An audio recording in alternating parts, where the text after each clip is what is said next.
Hello, everyone. Welcome to episode 11. Hey, Amanda James. Hello, Tiffany. Hello, everyone. Hello, everyone.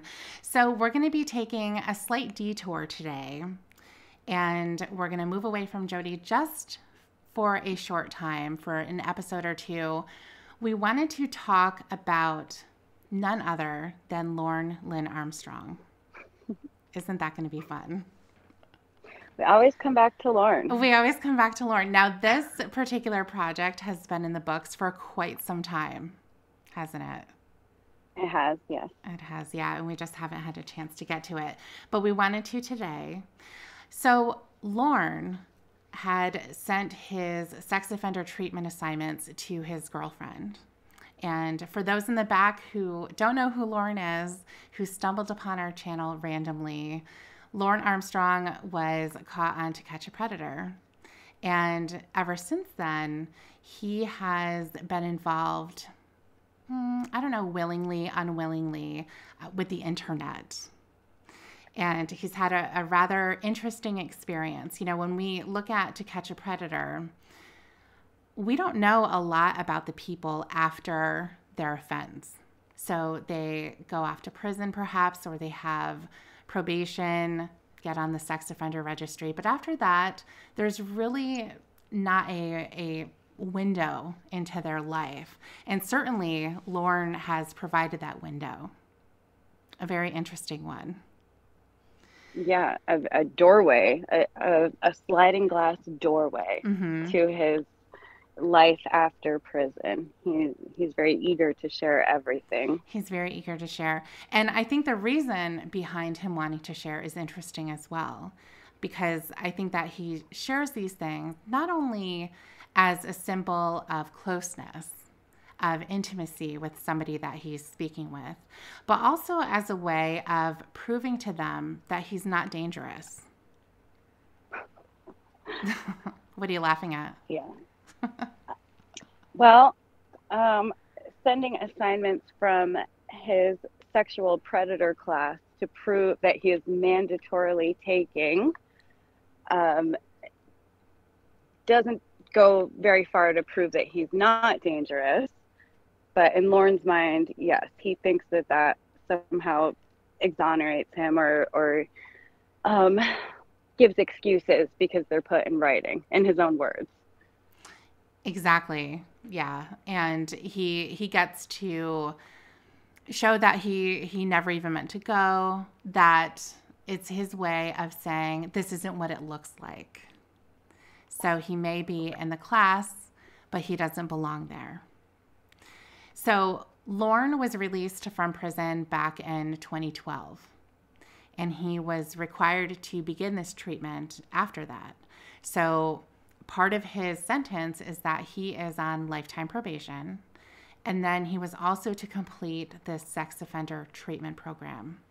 And in that program, it's basically a small group. They have a counselor and whomever is in the area that's also going to be subjected to this treatment.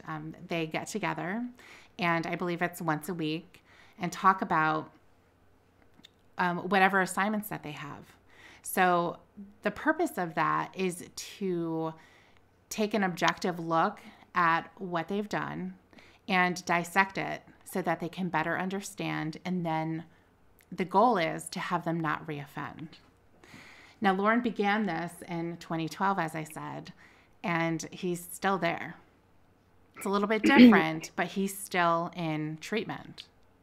And the average sex offender in these classes graduates or completes the class in, I think it's like 1 to 2 years normally. Mm-hmm. Yeah, so Lorne somehow got stuck. He kind of overshot that goal by about a decade. A decade, right? Yeah. And he's still there, you know, and deservedly so. Yeah, I think one of the biggest purposes of the class is to get them to take responsibility and stop making excuses and stop blaming other people, stop blaming their victims, stop justifying what they did, and to take full accountability for it. And that would explain why Lorne is still there. Absolutely. Because is incapable. He refuses to do that. Yeah, excellent point. Excellent point. Yeah, that's exactly why he's still there.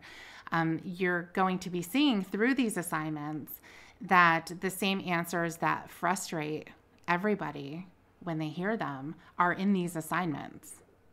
So when the purpose of it is to, like you had said, take responsibility, talk about their victim as their victim, not somebody who caused anything, and somebody who, didn't, obviously no victim is going to deserve that, but they didn't have any role in that, even if they did go along with it. But Lorne misses the point. So when he's supposed to be writing about that, his answers appear like he's writing about spaghetti, or something completely random. He basically doesn't answer the question. And one of the arguments that he makes often is that he completed the book. So why is he still there? Well, we're going to be seeing the reasons why. Right. We're going to find out why. We're going to find out why. Exactly. So what we're going to do first is we're going to be taking a look at the pre-offense walkthrough. And this particular assignment was to take a look at what was going on prior to the offense that he was convicted of that perhaps would have people or himself and his counselor gain some understanding of what was happening right before he got arrested. So this is a narrative, so you can see that it's typed out here, but these are Lorne's words. So I will just start reading it, and we'll see what we find out. Sure. Before my offense, I was living in Maine. I had a septic business and made good money. My siblings liked my money a lot, especially my older sister and oldest brother.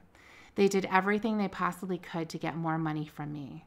I felt I was obligated to help them so that they wouldn't have a hard time with money, so I never said no to them. And that's going to be a theme that we're going to be hearing quite a lot. Well, yeah, that's the root of all his problems. He just couldn't say no to anyone. No. Mm-hmm. Finally, it got to the point that I was getting used so badly that it felt like nobody cared about me unless I had money to give them.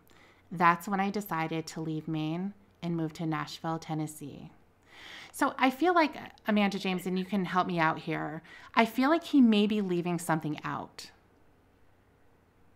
He is leaving something huge out, and I don't think he's telling the whole truth. I don't think he's being quite honest, because the reason he decided to leave Maine was not because he just finally threw his hands up in the air and said, "That's it, brother and sister. I'm not giving you any more. You don't care about me, so I'm not giving you any more money." There was an event that took place, and Lorne agreed to do some construction work for a retired couple. And he got a large amount of money up front, and he started doing some work, started buying some materials for the job, and then for some reason decided to pay his crew, which consisted of his brothers, his sister, and his very lazy friend, people who were completely unskilled and unreliable. But Lorne wanted to be, I assume he wanted to be like the hero. And, "Oh, guys, I've got a great job for you. We're going to make a lot of money." So he paid them a large amount of money out of the money that he was supposed to use to buy building materials and make sure they had everything they needed for the job. He gave them the money and then found that he needed more money for the job, because I don't even think it had really been started yet. I think as Betty, the lady that he ended up stealing this money from, she said that they had only put in like a couple days work at her house, and it was essentially like sawing some 2x4s in her yard and chain smoking. And then apparently he went to her and asked her for more money, for an additional $10,000, I think, and she said no. There are laws in Maine about like how much you're supposed to give contractors up front, and I believe they can't ask you for more than a third of the money up front. Okay. From what I understand. But Lorne wanted much more than that. She said, "No, figure it out. I already gave you $30,000. And Lorne instead of making it right or talking to her, trying to figure something out, that's when he decided to run away to Nashville, having taken their savings, this retired couple, and from then on decided to pursue his dream of becoming a country music star, while he kind of destroyed their lives. You know, they're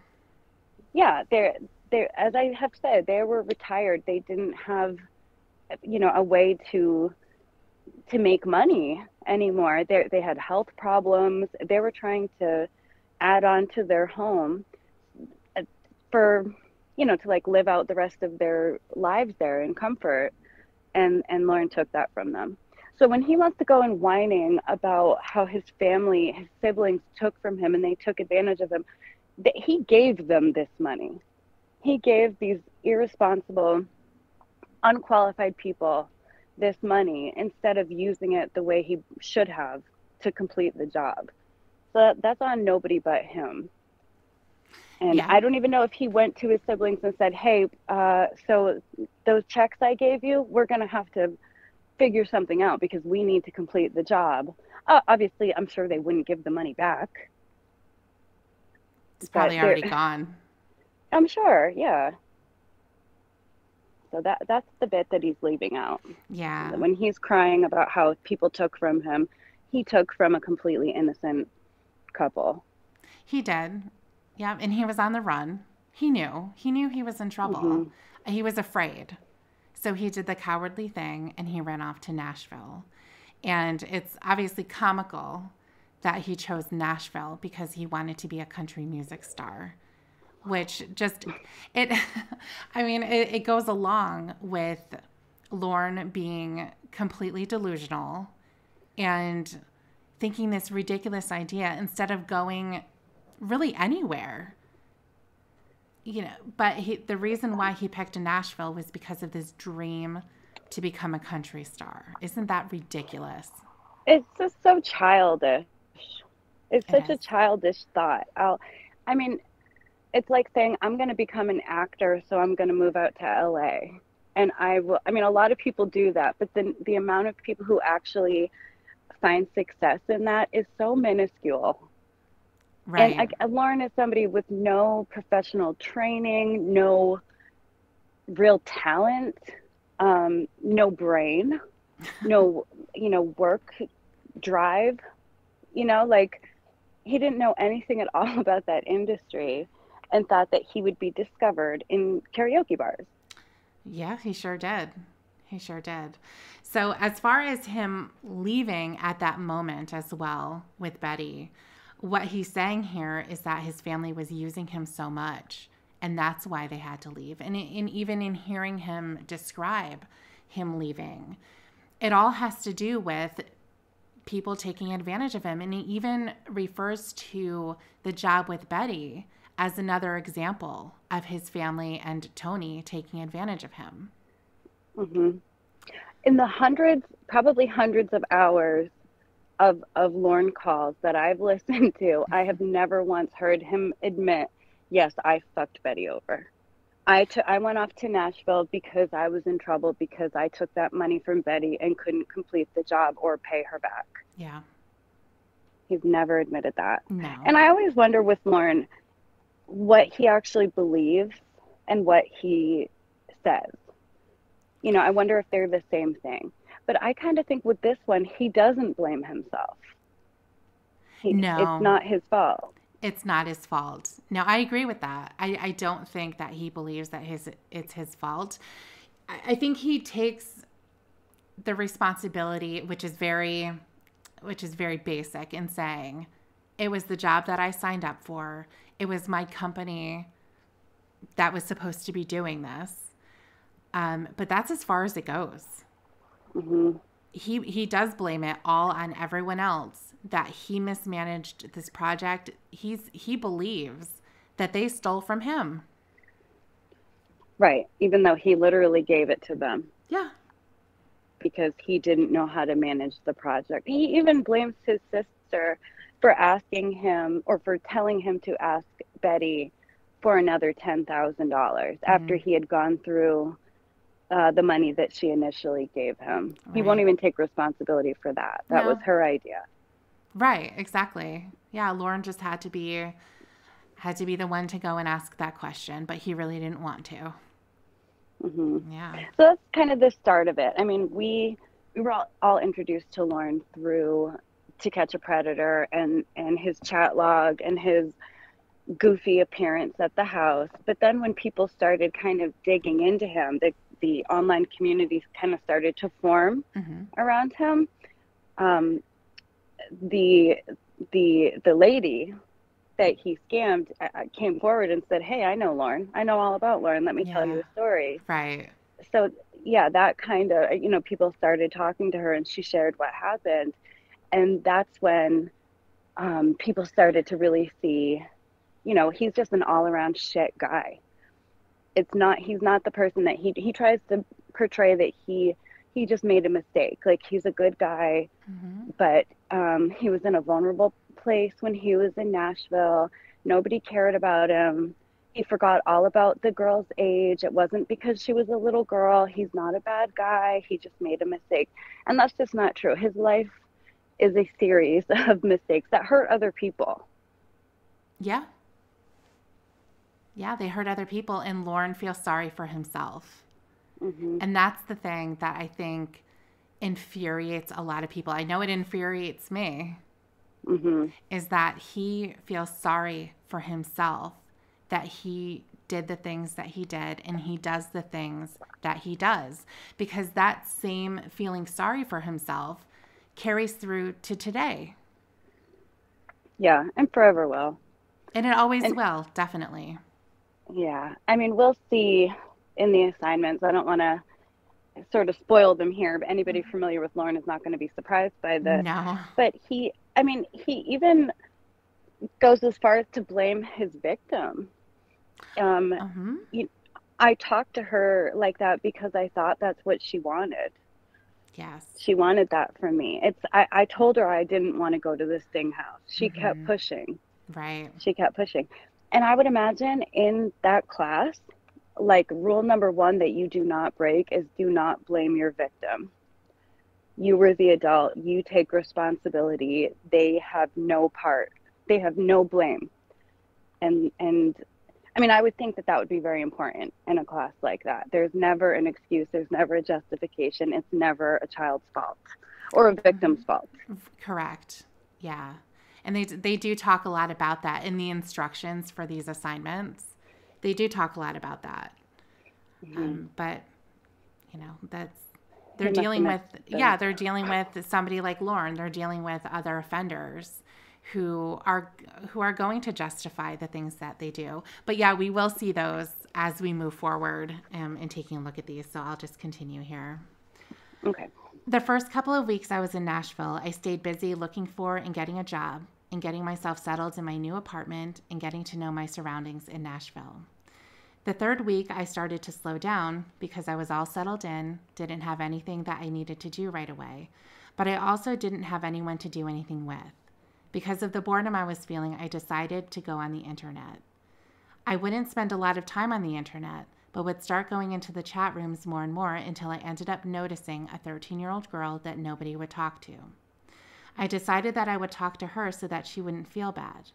My intentions were to only talk to her to be nice. But as I continued talking to her, I enjoyed helping her with her problems. Okay, I'm just going to finish this, and then we have a lot to talk about. Yeah. She would also talk to me about my problems, and I started spending more time on the computer to talk to her. I loved the attention she was giving me because I felt like someone cared about me again. So there's a lot in here, a lot of trash, I guess we could call it, whatever name you want to give it. What I think is interesting here is he enjoyed helping her with her problems. Now, Amanda James, you are an expert in the chat log. That chat log is 400 pages. Many people in this community have heard it read multiple times, have read it multiple times. And I'm interested to know from you, to point out an example of where he helped her with her problems. Well, so to be fair, I will point out there was a point early on in the chat log when Lorne was asking Kayla about basically how experienced she is with boys and with dating, kissing, all that. Because that's a normal question to ask a 13 for an adult man to ask a 13-year-old girl. True. That's totally innocent. Right. And she mentioned that she had a boyfriend, but they broke up because her friend told her that her boyfriend liked another girl. And she said, I'm not sure if I did the right thing. And Lorne, in his helpful wisdom, said, well, sweetheart, it sounds like you did the right thing. So that is an example. Okay. The only example I can think of a problem that Lorne might think that he helped her with. But part of, I mean, obviously that I'm being sarcastic. That's stupid. Of course. And he wasn't trying to help anything. He just wanted to dig and know how comfortable she was talking about, physical affection, sex and kissing and all that, how interested she was in that stuff.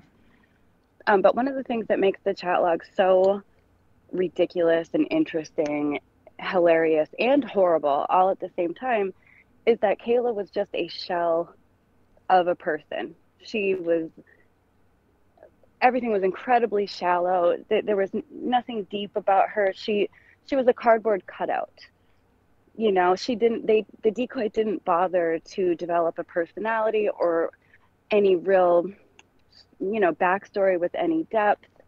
The things Lorne knew about her and her life were so surface level. And he wasn't interested in talking about her or her life or her thoughts. Well, he was interested in talking about her thoughts, but only what was she thinking about when she saw Mr. Penis. That's what she was interested about. But Lorne was much more interested in talking about himself and the fantasy of their life together than he was ever helping her with any problems, sorting out any feelings, or even talking to her like a human being. He kind of talked to her like you talk to a dog. I mean, minus all the sexual stuff. But sure. Good point. Like, you're my precious princess. You're such a good girl. Yeah. I love you so much. It's like she wasn't. It didn't matter. It didn't matter what Kayla was going through. No, it didn't. I mean, I can think of a couple of instances that came up. And you're right. She was a cardboard cutout. And that's what they were intended to be. They didn't need any major stories. They knew what these guys were looking for. They knew that these guys weren't going to care about this backstory of this girl that they were trying to molest. So with Kayla, first of all, you have the fact that her name was on the messenger, right? I think it may have had her full name. And so Lorne pointed that out, I believe, and told her, make sure nobody knows. Only I can know. And that was to keep her safe, right? It wasn't for a selfish reason, I'm sure. No, definitely not. No, definitely not. And then also with Derek, ex-Derek, when she went to a party and Derek was there. Now that is her 13-year-old ex-boyfriend. And it must have been very uncomfortable. I mean, just imagine what that would have been like. And so she's telling him about what happened between the two of them, that he tried to put his arm around her and she just blew him off. And so she's telling this to Lorne. You can look at it as a problem. Here's this person that is within her circle of friends. How does she deal with that?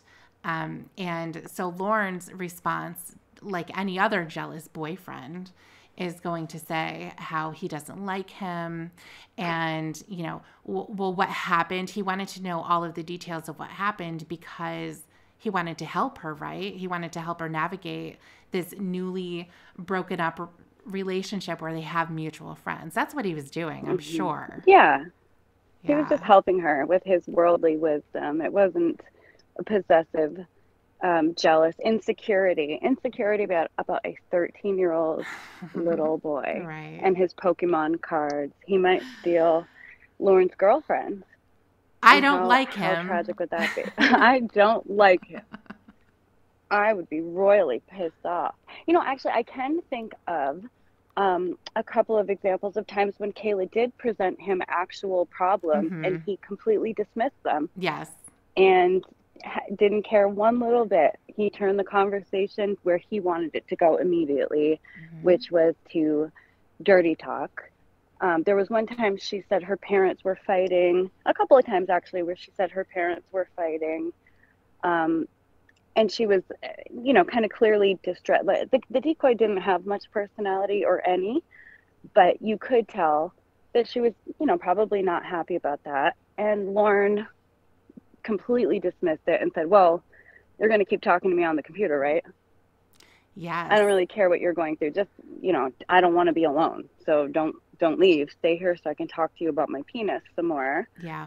And then the other example was when Lorne would get really graphic with her, which he often would, and one of the most infuriating parts of the chat log, he would encourage her to experiment with herself. He wanted her to touch herself and then tell him how she felt about it and describe it.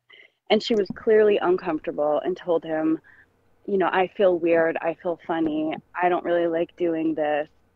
And his response, instead of saying, I don't know, I understand, I don't want to pressure you, how about we don't do that? He said, well, it's just you doing it to yourself. It's fine. And you're just talking to me about it. So just keep doing it. Just do it one more time. Just yes. Don't worry about it. Yeah. And when you do it, make sure you tell me too. Yes, exactly. Yeah. And make sure you think about me when you do it. Yeah. As if that isn't traumatizing. No, absolutely. Absolutely. And I was thinking about the example with her parents fighting as well. That's what came into my mind. And you can hear it on a phone call. Which she sounds really upset and nervous, scared, and all of that. I have to go, and he does not care. He just wants her to get back online so that they can continue. It was so dismissive. Well, you're going to be right back on the computer, right? You're going to get right back online, right? Yeah. Yeah. Yeah, he's a shitbag. And you might be asking yourself, how could Lorne write this assignment when the truth is so far off from what he's saying? Like, how can he say that I enjoyed helping her with her problems and that's why I talked to her, when the chat log clearly shows that's not how it went? It's because he never read the chat log. He refused to read it, and he just made it up in his mind what happened. He invented this heroic story in his mind where he was just trying to help, just trying to be a good friend to this little girl. That's all. Yeah. And just somehow it all turned around. And it was all because he felt alone and sad and unloved because of what his family did to him. Exactly. If they hadn't done that to him, then he would have never tried to molest the child. Exactly. So, and then the other part of this where he said she was talking to me about my problems as well. Oh, come on. What could a 13-year-old offer for help with any of your problems? Well, first of all, it's not true. He would whine to her about things, but he never, they never had actual conversations about issues or problems that were happening. The conversation never veered away from sex for more than 5 minutes ever, if I can remember. But even if he did, even if he opened up to her about real problems and stuff going on, what could a 13-year-old offer for that? What could they possibly understand or relate to? Nothing. I mean, you might as well talk to your dog about your problems. You're going to get the same amount of helpful feedback. Yeah, she has nothing to relate to when it comes to those. Even when he said that stupid line about isn't it going to be better now that I quit my job? So that they could talk more on the computer. This man is unemployed, and it's better because they can talk more. That is so ridiculous. And even at that point, she was like, well, what are you going to do? Yes. Even a 13-year-old, I mean, we know it was a grown woman behind that little baby voice. So maybe maybe if she had been in character better, she would have agreed, yay, now you can stay home and talk to me. I know. Maybe the adult came out and was like, well, what are you going to do, you dummy? You don't have a job. Yeah, exactly. I know, it's so silly. And we're actually going to be seeing this again when he's talking about a couple of others that he talked to, where he's talking about helping each other with their problems. So So I think that this is his way of saying that they formed a deep connection. Mm-hmm. Even though, again, like you said, how ridiculous is that? There's 400 pages that all they have to do is flip through. Nothing's absolutely there. Yeah, it's a theme with him. We helped each other with our problems. I think in Lorne's mind, it's not as bad if there were actual feelings involved. If you just prey on a child because you want to have sex with them and you don't care about them, it's just a physical thing, then that's bad. That's like a predator. But if you actually fall in love with them or feel any like affection towards them, then it's kind of okay. It's kind of not so bad, right? Absolutely. That's exactly what he's saying. Yeah, it's incredibly infuriating to hear him talk about his victims, real ones, and say that they were friends. Yeah. We cared about each other. Mm-hmm. Because if anybody actually cared about a child, they wouldn't try to sexually exploit them in any way or introduce any of that to them. It doesn't, they're opposites. You can't do both. Absolutely. Yeah.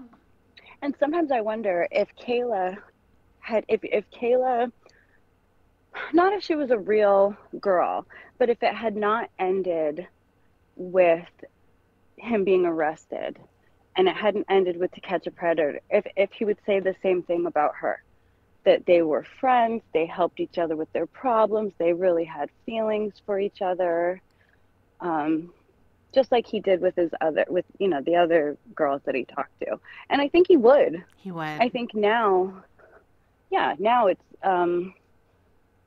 it brings up some real bad memories because it ended up with him being arrested on national TV. Mm-hmm. But in his mind, he thinks he forms real relationships with these children. And that kind of outweighs the immoral and illegal subject matter and abuse because he cared. Yeah, and I think can you hear the ice cream man going by?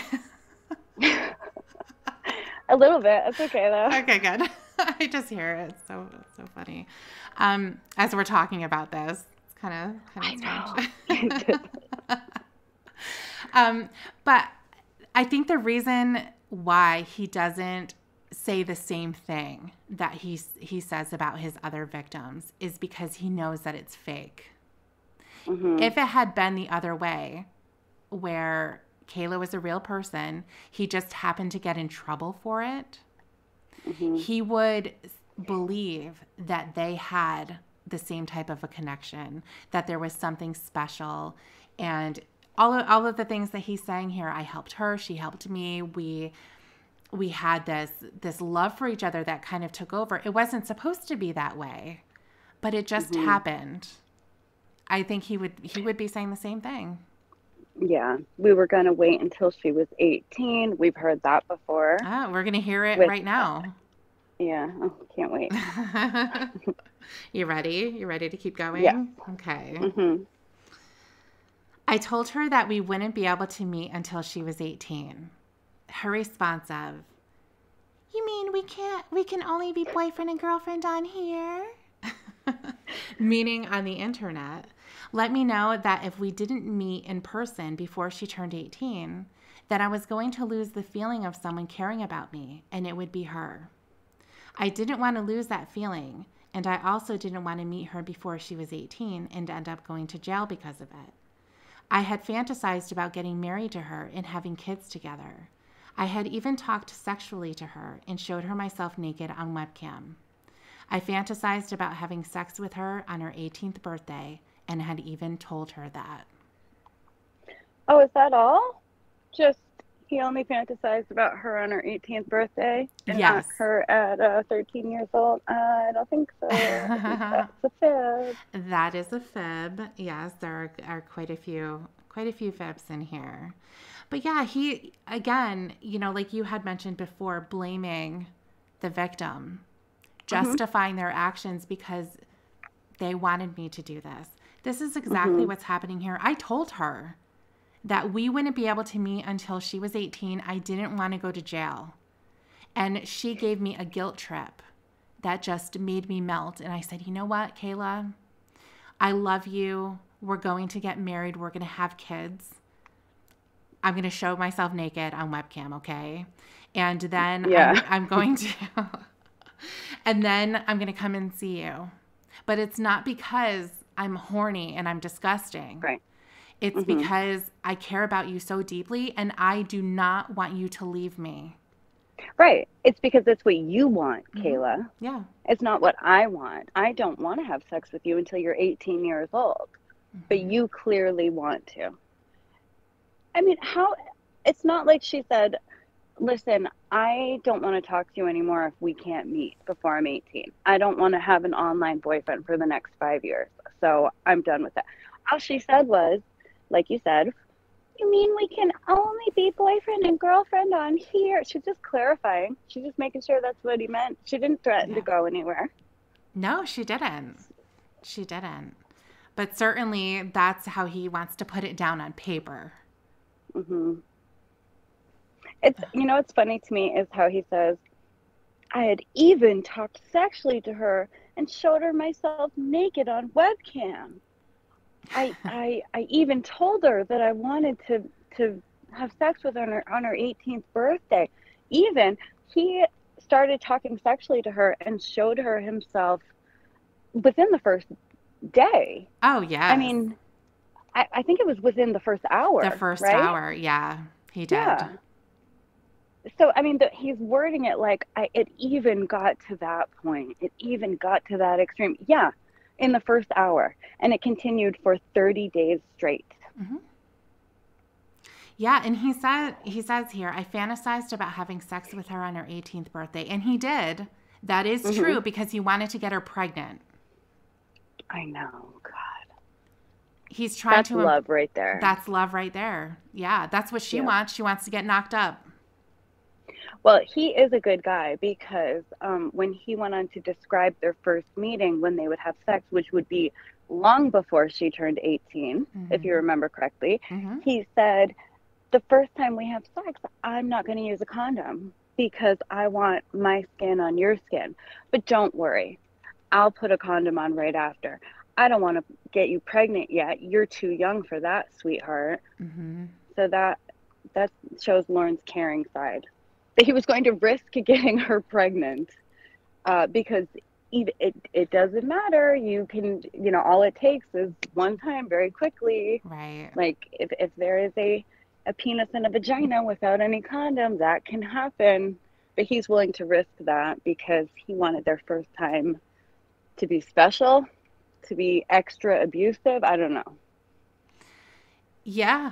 Yeah. And then also what I was just thinking too is that Lorne believes that someone can get pregnant at any time.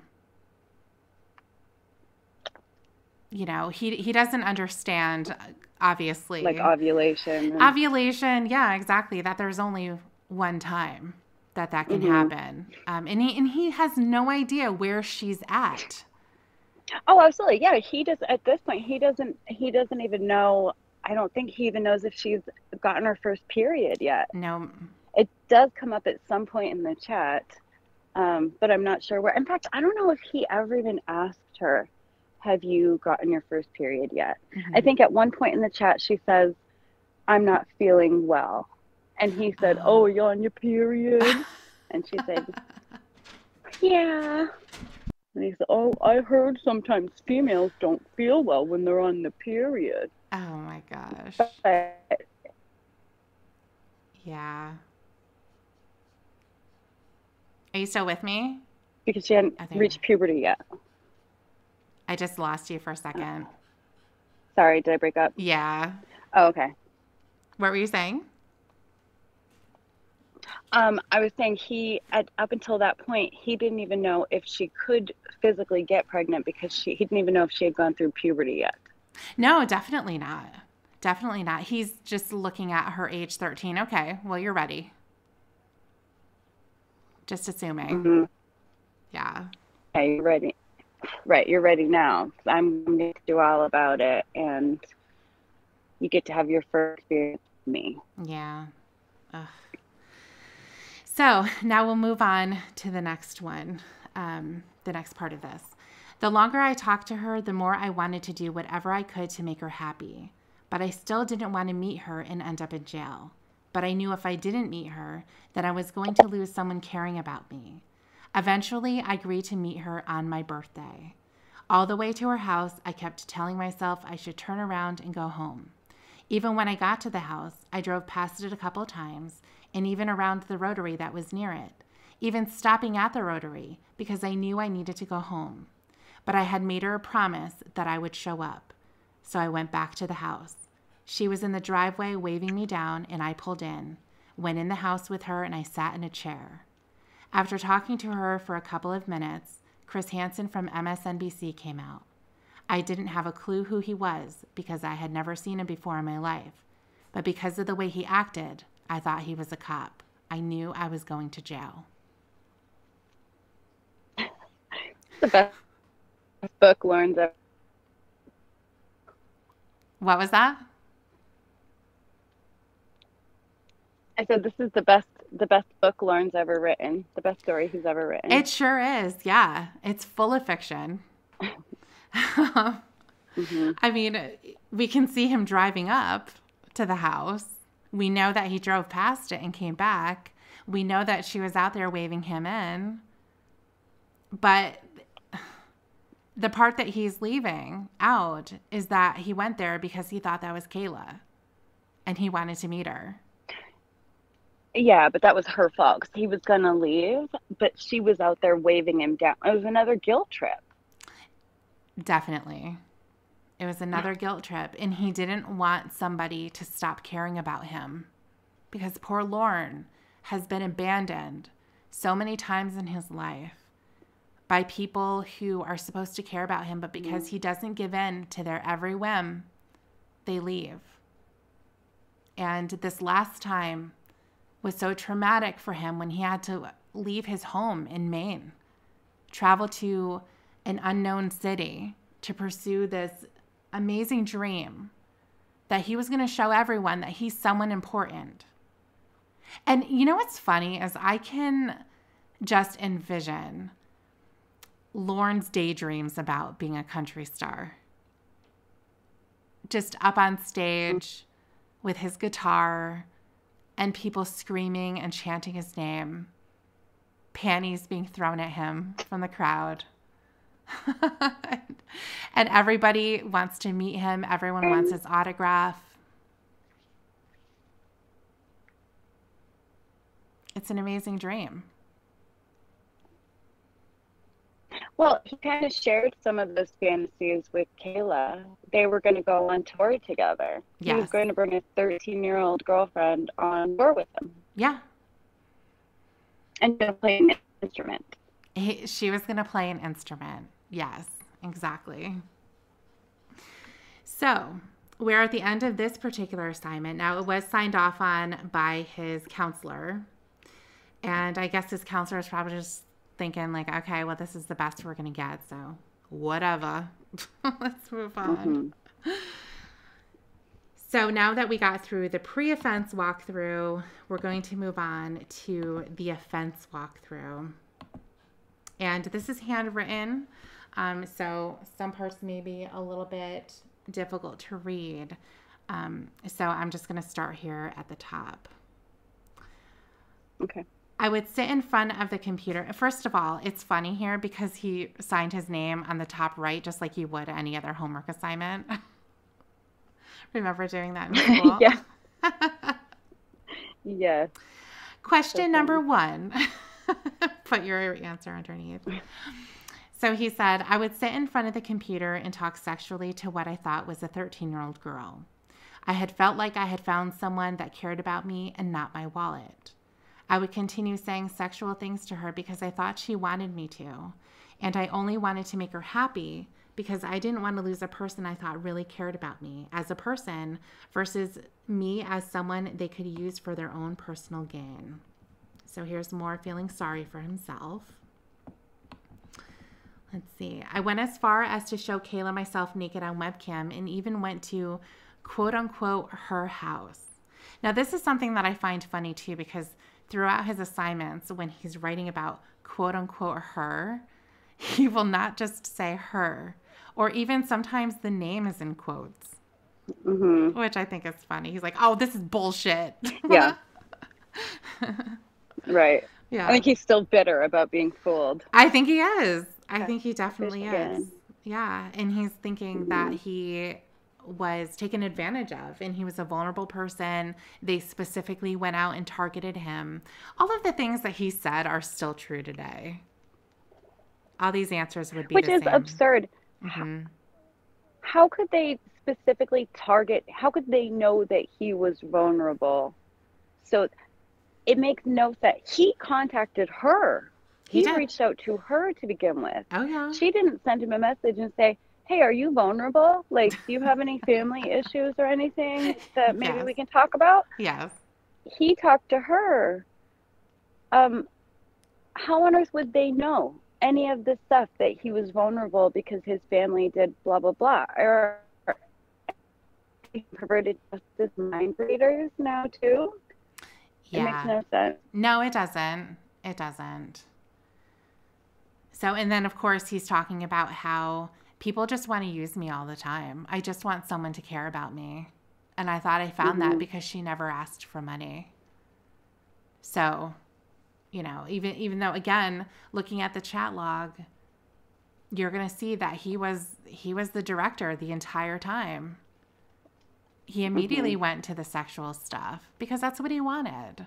And it's frustrating and it's also interesting that he constantly tries to deflect away from that and make it about something else. He tries to blame her for it. It is very frustrating because he will, I mean, literally blame her. I talked to her sexually because I thought that's what she wanted. Yeah. I didn't want it. Like, I wasn't getting off on that or interested. I'm not a pervert. That's what she wanted. And I didn't really want to do it. I didn't really want to show her my penis every day, all day long. But I did what I had to do to keep her because I was so alone and so sad. Right. Yeah. I went as far as to show Kayla myself naked on a webcam and even went to quote unquote her house, even though I knew I didn't want to and had continuously said as much to quote unquote Kayla that we wouldn't meet until she was 18. But in the end, I went to her house to meet what I thought was a 13-year-old girl. On the way to Kayla's house, I wanted to turn around and go back home. I almost had turned around on the median, but I decided I would get off at the next exit and go back home. It turned out that there was a long gap between the exits, and the next exit ended up being the one I would use to go to Kayla's house. Poor Lorne, he tried. I mean, again, this is a detailed account of the offense, and all of it is just him proclaiming, I never even meant to. I never even wanted to do it. Taking no responsibility, no honesty with himself that this is what he wanted. Absolutely. And he said to her, he said to her in the chat log, he did say, we can't meet until you're 18. He had said that at some point. But then, like, immediately after, he said, but, I know we're not going to wait long for us to meet in person because I'm so in love with you, because I want you so badly. She never pushed it. It was all him, all Of his course. idea, Of and it course. was completely and solely based on what he wanted. Mm-hmm. Yeah, of course. So here he continues. I got off the exit and found my way to her house. I drove past her house and turned around in the next driveway, still not wanting to go there. I drove past her house and went to the rotary just past her house. I stopped on the rotary and debated whether to go there or not. I began driving again and was going to drive past again until I saw Kayla in the driveway, waving me down. I turned into the driveway and parked my truck. She greeted me as I got out of my truck, and we made small talk as she led me into the house and told me to try out her new chair.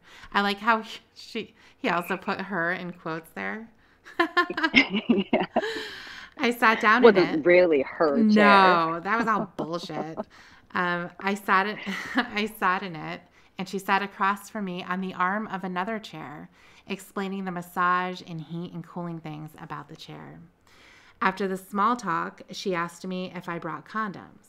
I told her I did, and they were in the truck. I told her I also brought the gift that she asked me to bring. So I don't remember her saying to bring her a gift. Do you? She never did. She never did. I will bet you a gazillion dollars. She never did.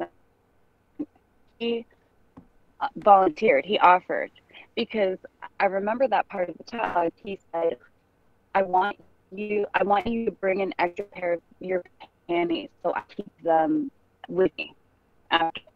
And I want you to have something for me, but you can't bring a pair of my boxers home. Yes. I'm going to buy you a bracelet so you have something from me. Yeah, I remember that too. That was all him. Yeah. Yep, exactly. Yeah, I think the only thing she might have asked him to bring was a pizza, because that was perverted justice. That's what they would do. They would ask the predator to bring food or something like that, and because it helped like establish intent or something. It was for some legal purpose. Yeah, it establishes that they were involved in the chat log, and that they were involved in the planning, that they were involved here, and that they did exactly what they. Yeah, there was no misunderstanding, basically. Because if you bring the pizza that you were talking about, how is it that you didn't mean everything else that you said? Exactly. Yeah. So let's see where we left off here. Then she said, what good are they doing out there? Meaning the condoms. I told her I wanted a kiss first. Let's see, we're going to the next page. And she said, let's talk a bit first. So I continued sitting there ready to start talking to her. That's when Chris Hansen walked out and Kayla left. Chris Hansen sat down across from me and began asking me questions. The first thought in my head was that he was a cop, or quote unquote her father, because I had never seen him on TV before. When he was finished asking me questions because I stopped talking, he asked me if I knew who he was. I told him no. He told me he was Chris Hansen with MSNBC, and they were doing a segment on child predators. I was pissed because I knew I never wanted to go there, exclamation point. He's so mad. He gets so mad about this. I know. Just then, the TV crew came out with the camera, and I got up and said, "Oh, God," and walked out of the house. As soon as I walked out of the house, I got arrested. Now, you may be wondering. Sure did. Get on the ground, get down, is what Lorne heard. In a much more aggressive way, by the way. So you may be wondering, what did he cross out here in the black? Basically, he was continuing with the story of after he was arrested, you know, they almost hit his nose with the camera and a journalist got in the car. So, yeah, it's basically just a continuation of what happened after he got in the police car. So, interesting. I wonder if his sex offender teacher. I'm sorry, was I breaking up again? yeah. Shit. Sorry. That's okay. How about now? Can you hear me? Yeah, you're good. Okay. All right. Um, I wonder if his teacher told him, no, Lauren, we're going to talk about how you were the victim. Crossed out. Yeah, I'm sure that that's why he crossed it all out too. He went through. He started to go through his well-rehearsed tirade against NBC, Mm-hmm. and they were not interested in hearing about that in an assignment where he's supposed to talking about what he did wrong, not what everyone else did wrong. Yeah, that is interesting. Um, I wonder what he crossed out up there after Chris Hansen asked if he knew who he was, and he said no. Can you make that out? Let me see. I I also cannot. asked. I can't. Not on here. Hmm. Yeah, I'm not. I'm not sure. Um, Interesting. yeah, yeah. It's interesting that it's in marker too, and not just crossed out. Scribbled out. Yeah. Yeah. Well, it's so the parts about this that I think are funny. First of all, can you hear me okay? Yes. Whoops. Okay. um so he has his exclamation point here. I was pissed because I knew I never wanted to go there, but he glossed really quickly over the part about asking her for a kiss, which he did multiple times, not just once. Yes, he did. And he also glossed over the condoms bit. If you never wanted to go there, why were there condoms in your truck, Lauren? And we know his excuses. We know Oh the yeah. absolutely ridiculous story he came up with. But, which I imagine most people listening already do, but he bought those condoms on the way to the Sting house with the very last of his money. He didn't even know if he had gas to get there and back and there and back again. Mm-hmm. But he spent the last of his money on those condoms that he did not intend to use with this girl. Right. Just complete bullshit. Right. Even though he said, I'm going to get those things so I don't get you pregnant. Mm-hmm. Right. Yeah.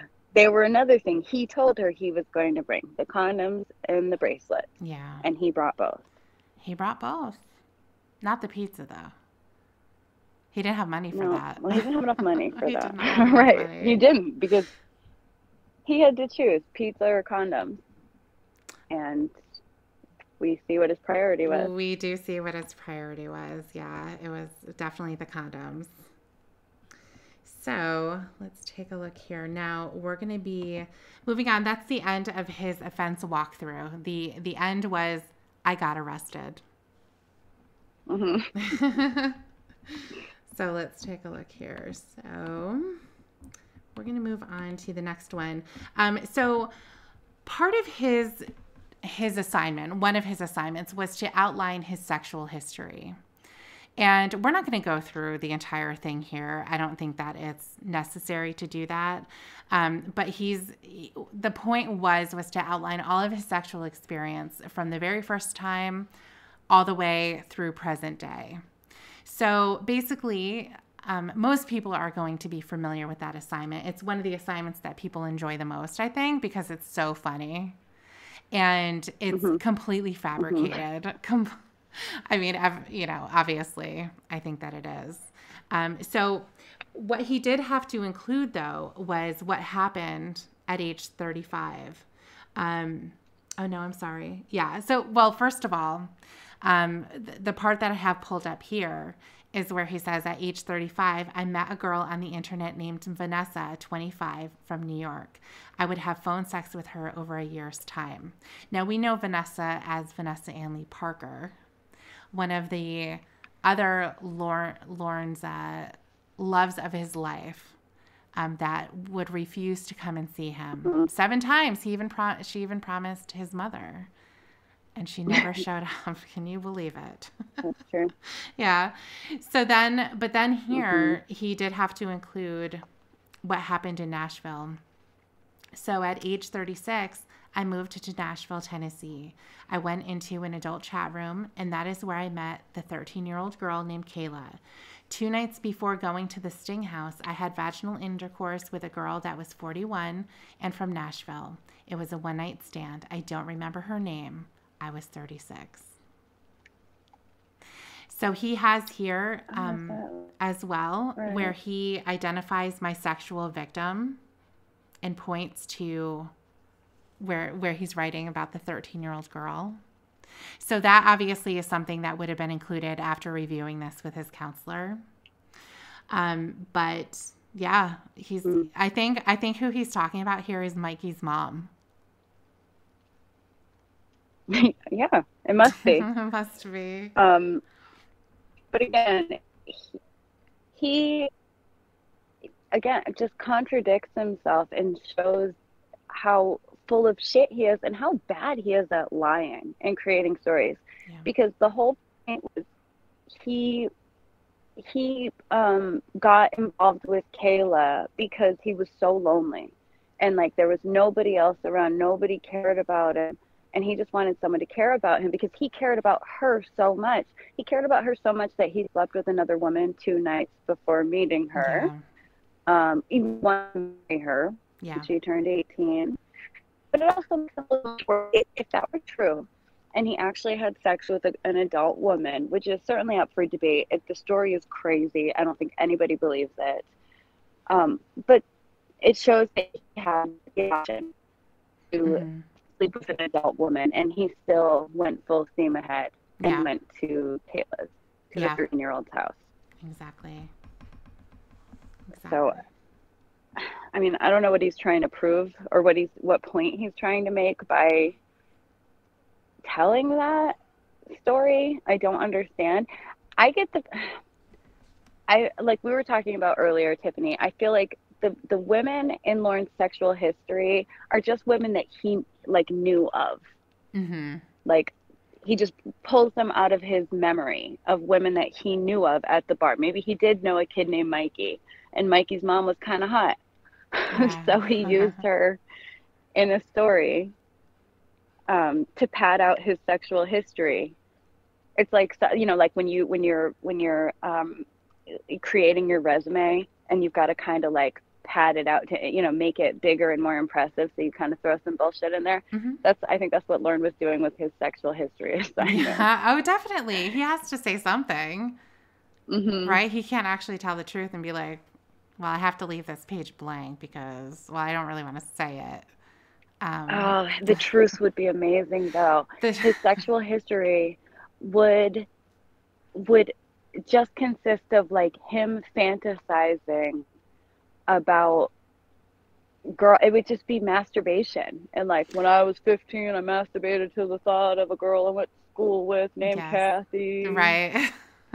And then when I was 30, whatever, I met Amanda James, and I would masturbate to the thought of her. Not you. That's it. Not you. We need to clarify.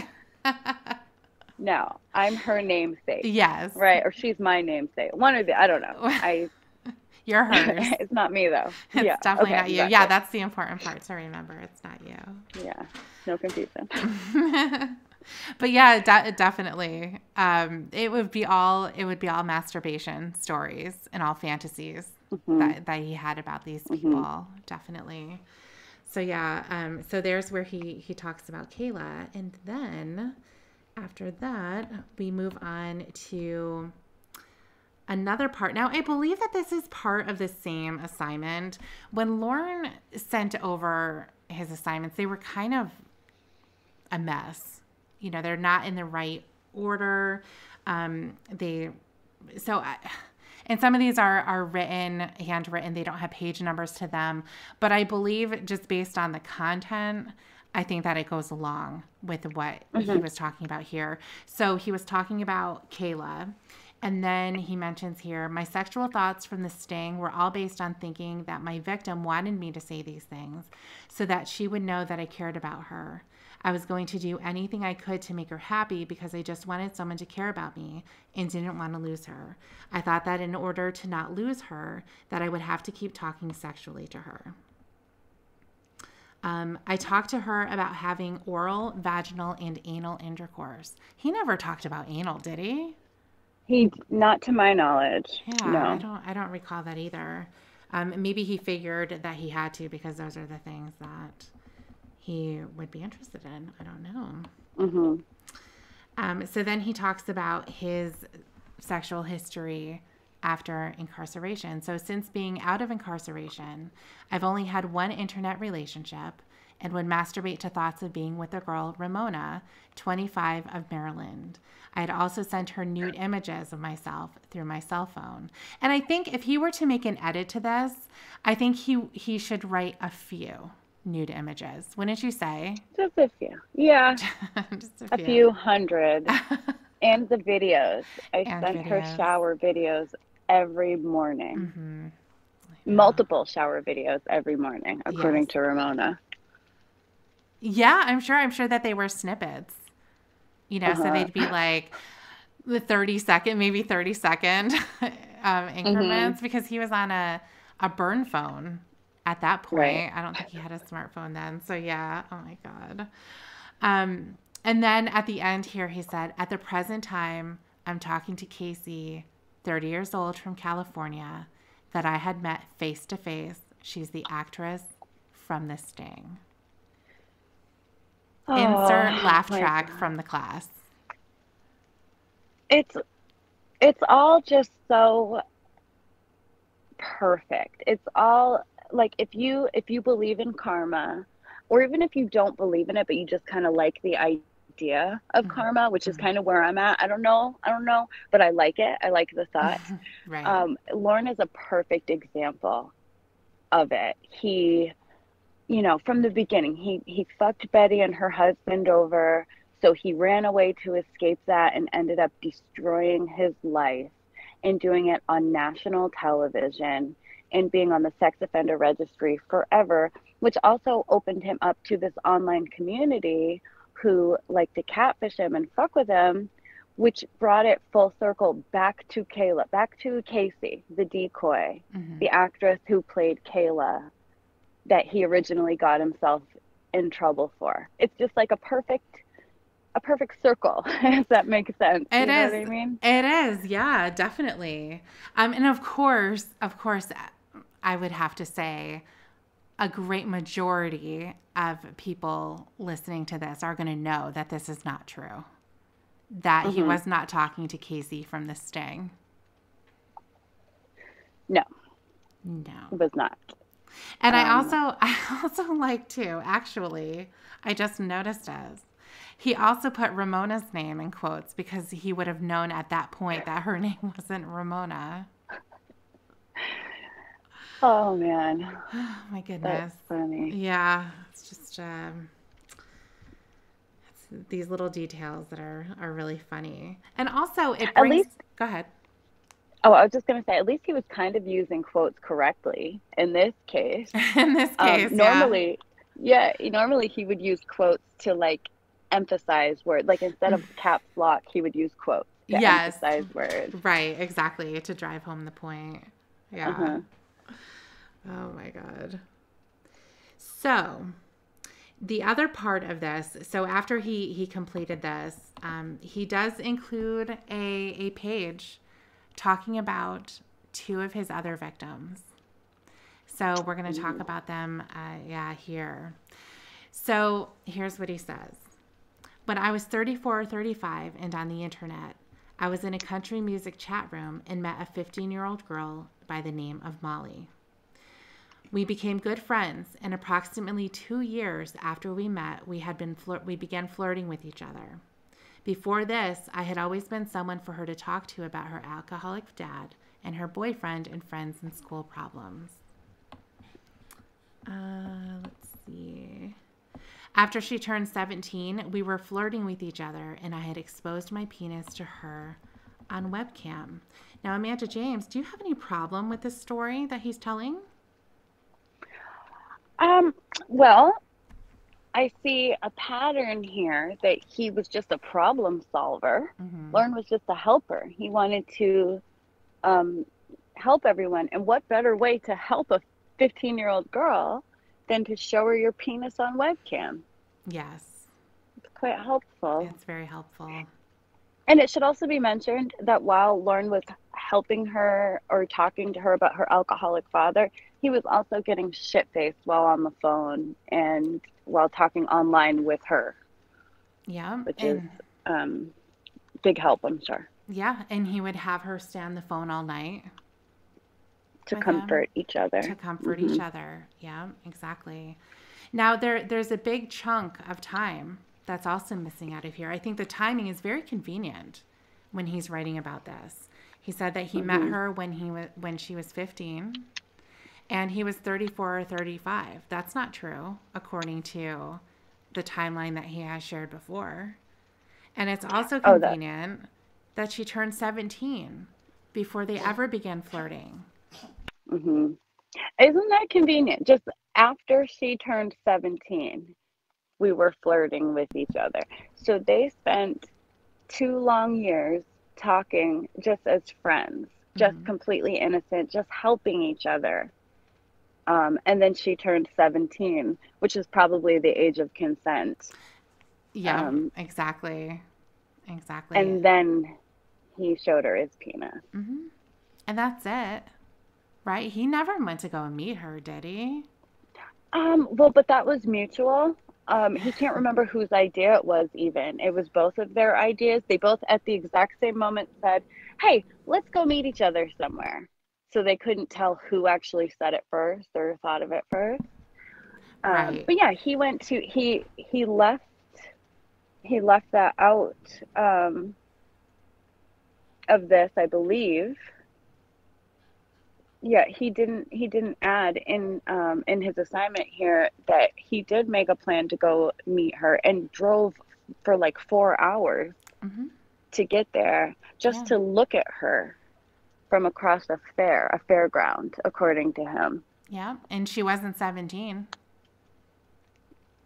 Right, at the time she was 15 Yes. when he went to go meet her, according to the story that he told. Yes. Yep, exactly. So it's rather convenient that all of a sudden she wasn't. And all he did was show her his penis on webcam.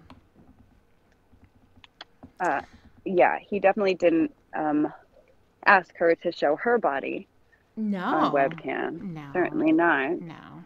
Definitely And we not. see that repeated because he said to Kayla many times in the chat, "I wish you had a webcam." And if she had, you can imagine what he would be asking for. Oh, yeah, all the time. He'd want that thing to be Hmm. on. Definitely. So now we have another person as well.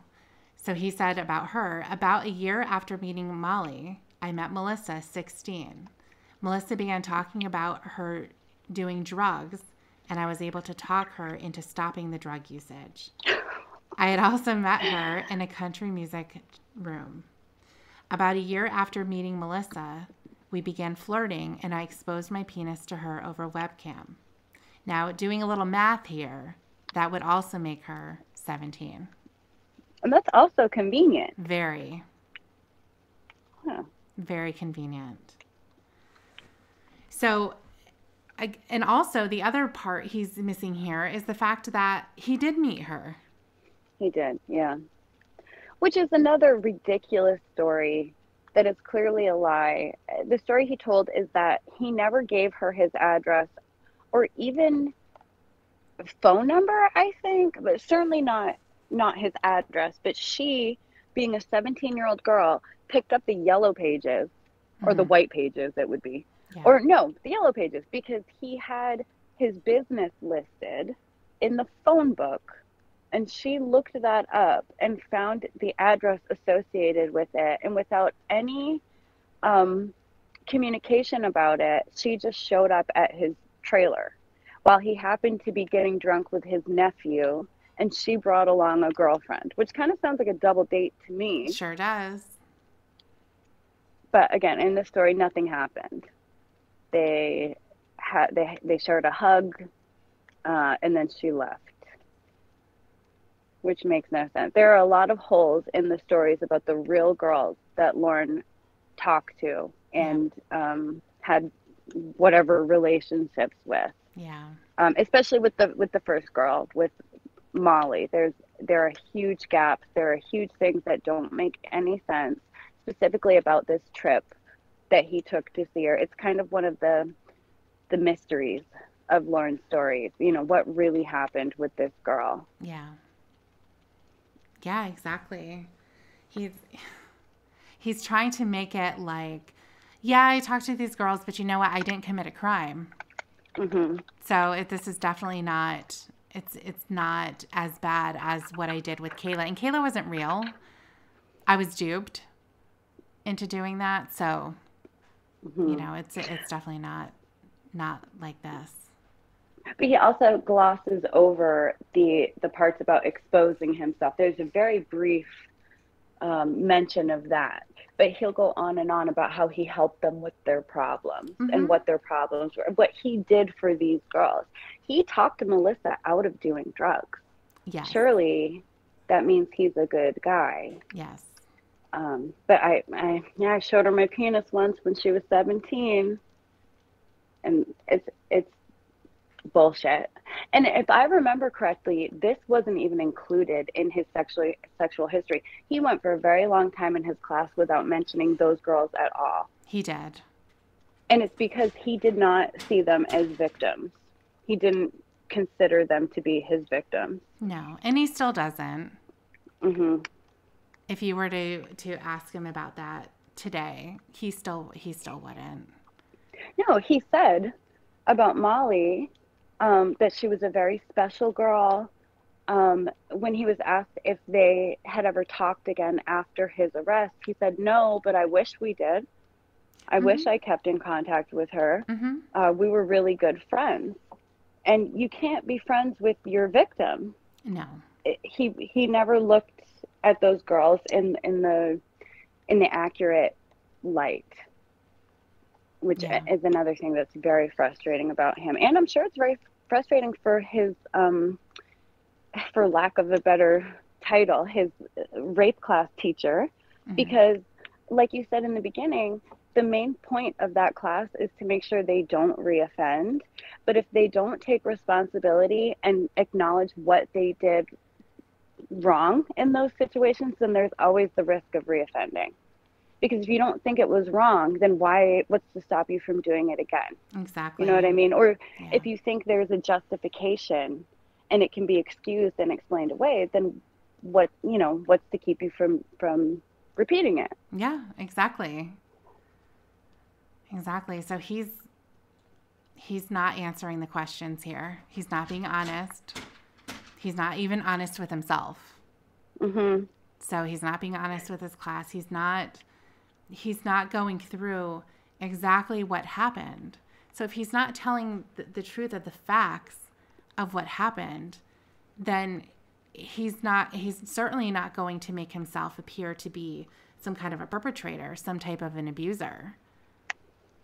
Right. You know, and of course here too, and with Melissa, and it'll say the same for Molly, that we began flirting. We did. Yes. This wasn't something I forced her to do. I wouldn't do that. I'm not a rapist. Yeah, he even said in another one of the sexual assignments that we haven't gone over, but it was put on Blue Boy's channel, I believe. He said something like, I didn't think I was hurting her. She was going along with it. Yeah. I thought she wanted it too. And without just completely ignoring the fact that it doesn't matter what the kid wants. It doesn't matter if they're going along with it. Right. That's no excuse, or that doesn't make it better. No, it doesn't. It's sad. It's sad for everybody who has to be around him, and for the people that he did expose himself to. I mean, not exposing himself in like the sexual stuff is one thing, and that's bad enough. But the manipulation, just the toxic way that he tried to show these girls is the correct way to have a relationship. If you love me, you won't talk to other boys. Yeah. if you love me, then you'll be there for me all night long when I'm drunk and I want you to stay on the phone with me all night. I don't care that you have to go to school in the morning. Mm-hmm. I don't care that you are struggling with your alcoholic dad. You need to listen to me, drunken, horny, blubbering on the phone all night. Otherwise, you don't love me. Just all the ways that he showed these girls that men will behave. Yeah. Super hypersexual, super demanding with the sexual stuff, not respecting any boundaries.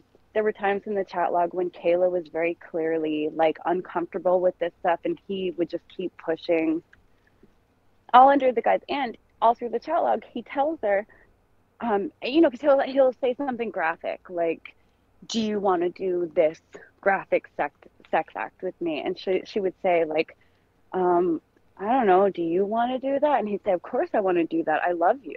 Yeah. That's what you do when you love someone. Yeah.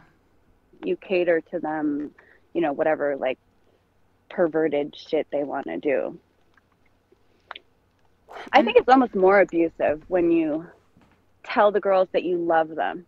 I want to have sex with you because I love you. Mm-hmm. Than if you had just said like, listen, I think you're hot and want to have sex with you. Because it's like an emotional abuse as well. You know what I mean? Oh yeah, that's the grooming.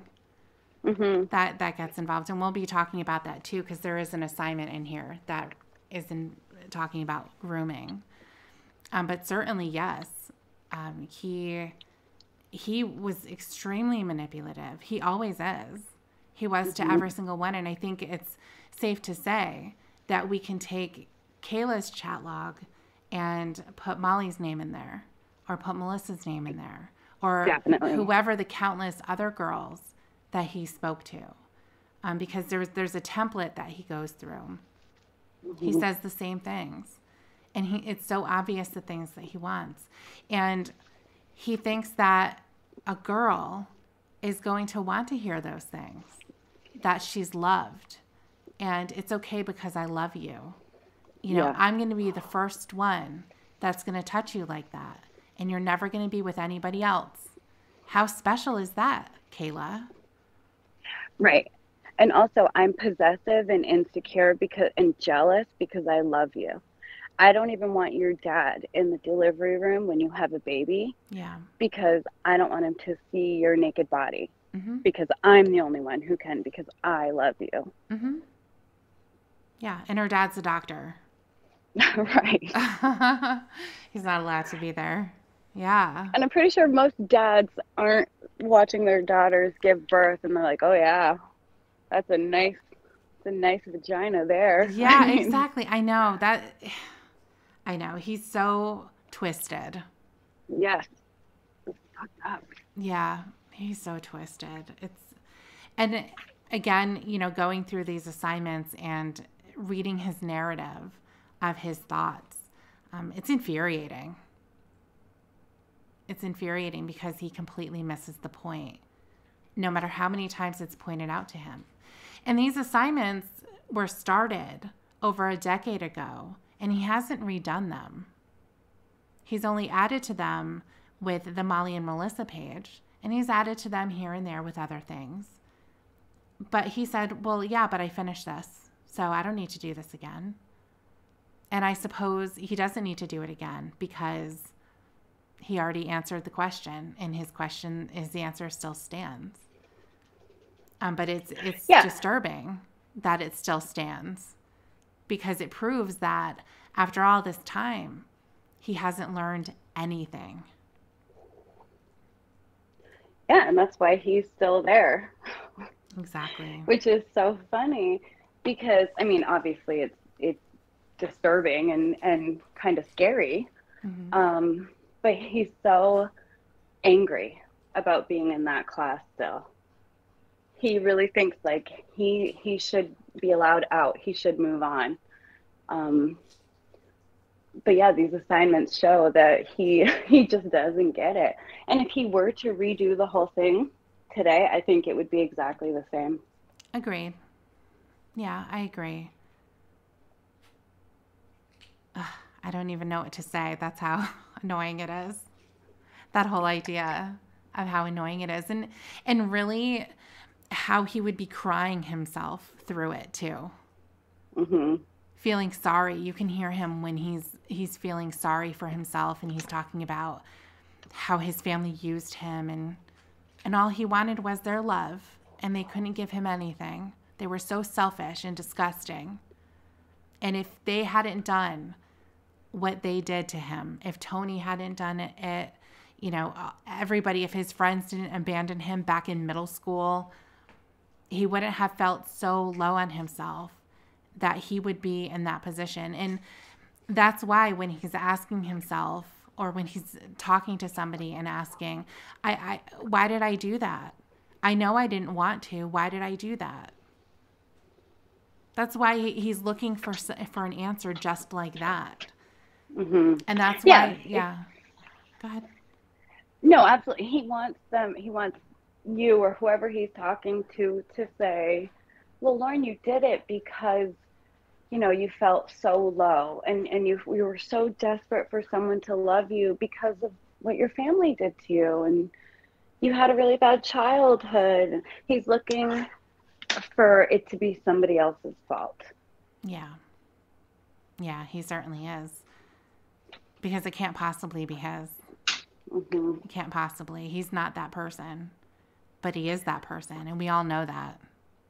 Well, yeah, especially because if it was just Kayla, just a one-time thing, I mean, the story would still be bullshit and no one would buy it. But, I mean, he might have a tiny bit more of a chance of being convincing if it was a one-time thing, Mm-hmm. but it wasn't. He routinely targeted girls of that age. And, it's been said to him, because he used the excuse, oh, no one was talking to that poor 13-year-old girl. I felt bad for her. Yeah. I wasn't intending to like talk to her dirty or flirt with her or anything. I just wanted, to be someone for her to talk to. And he's been asked, well, were you doing the same thing for 13-year-old boys? And he immediately answered, oh, no, I'm not gay. Yeah. No, I don't like boys. Yeah. Well, why would it matter if why weren't you reaching out to 70-year-old women? There are some lonely older women, some lonely older dudes. If you just want to be a good guy, it wouldn't matter the gender, and you wouldn't be so specific that you repeatedly sought out girls of that age. Yeah. Yeah, repeatedly. Mm-hmm. Repeatedly. Yeah, he did. So it does bring up the point, like what you were just talking about before, that when he was talking about Kayla, he talks about it as if it's a one-time thing. Like he just lost his head. He felt so down at that point. So what was happening before when you were talking to Molly and Melissa? What's the big excuse then? And then he'll say, well, I was drinking too much, or this is when it was starting, and, mm-hmm. All of that. But he doesn't have anything to counter the point that it's what he wanted to do. And he just won't admit that. And it carried on even after Kayla. For anybody who's familiar with the Lorne stuff, there was I don't even know how to get started explaining this, but Lorne's had multiple online catfish girlfriends. And one of them in particular came up with a really detailed backstory, and her name was Winnie. Mm. And Winnie had a daughter named Rhoda who had just turned 17 years old. And Lorne saw Rhoda, his girlfriend's newly 18-year-old daughter, as a potential girlfriend. He sent her nude pictures. He had dirty, sexual conversations with her on the phone. And again, it was repeated. He only did that to help her. He wanted, just like with Melissa, he talked Melissa out of doing drugs. Well, he talked Rhoda out of doing drugs by promising to have sex with her. Mm-hmm. So his predatory behavior still, even after getting arrested on national TV, going to prison for 5 years being on the sex offender registry and being in that damn class for 10 years, his predatory behaviors are still there. He saw a young girl. I mean, technically she was legal, but still, I mean, this character was clearly like, she had just turned 18, but her mind was not that of an 18-year-old. Mm-hmm. She was like a super fucked up young girl, and he saw an opportunity to take advantage of that. And again, if you're not looking for those things, or if he had learned anything at all, he would have said, absolutely not, Rhoda. Yeah. I want nothing to do with this. I'm going to block you, anything. But he happily engaged in it. And I think that's probably the worst part of the whole Lorne saga to me, is the worst parts are the Molly and Melissa stuff, because they were real girls. So that's going to trump everything, because they were real people who were affected, and we don't know how they were affected or how badly, but I think it's safe to say that they did not walk away unscathed with their exchanges with Lorne. Mm-hmm. Other than that, the Rhoda stuff is the worst, because anyone who could target the mentally ill, very young daughter of their girlfriend, who they said they were going, and in fact, he called Winnie his wife, and he was happy to have that kind of relationship with her daughter. And that really shows what a terrible and dangerous person he is, and how he didn't see it as a problem. Or maybe he saw the problem, but he justified it, just like he justified all the other girls. It wasn't my fault. I'm too good of a guy. I just wanted to help. Yep. And just would not admit I did it because I wanted to, because I was attracted to her, and I like young girls. Mm-hmm. Yeah, I agree. The Rhoda, I know it's a lot. Certainly the Rhoda situation was definitely something that I think is the worst. I couldn't even listen to it, to be honest with you, except for the funeral. Because that's really funny. Yeah. But listening to him talk to her is so disgusting, and it was too real for me. I know that, a lot of times during these phone calls and stuff, it's so ridiculous. It's unbelievable. No one else on this planet would ever believe that these people exist and that the situations that they're creating exist. But Lorne, of course, is going along with it for whatever reasons that he has. But the Rhoda story was just way too much for me to listen to, because it was real.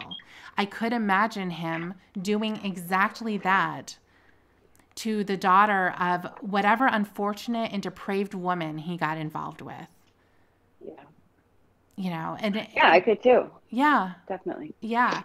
And he is not the type of person who will say no. Not that he can't, but he won't, because he's not going to pass up any type of an opportunity. Nothing. The fact that he, even with somebody who's 18 years old, this is an old man. What are you doing talking to this person? I don't care if she's legal. How is that the right thing to do? An old man. Not only is he an old man, he is an old man who is a registered sex offender in active treatment for that. Yeah. How could he?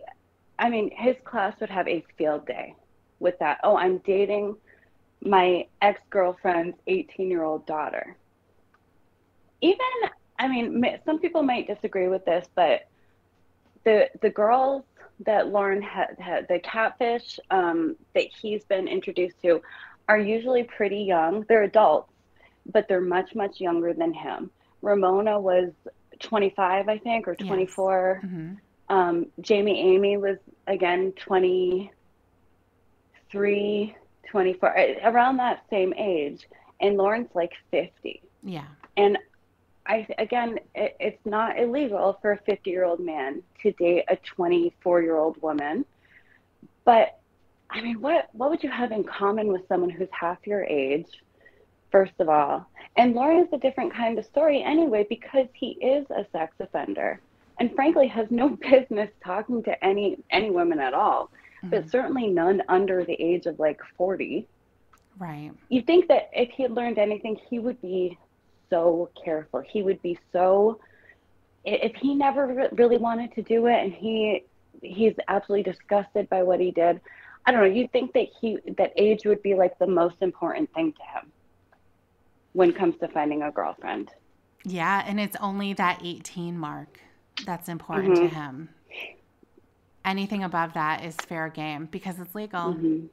So therefore, you know, he can do that. And I think it certainly the age thing plays into Lorne and his desires and what he's looking for in a woman, because he does want to have a family. That's what he says. And also he missed out on all of that. He missed out on dating a 20-year-old when he was 20 because he wasn't dating anybody. Right. So he never went through any of those stages, you know? And I do agree that what does somebody have in common with somebody who has, there's such an age gap there. You know, the life stage is an important thing. And it's important to match up with somebody, I think, who's on an even life stage as you.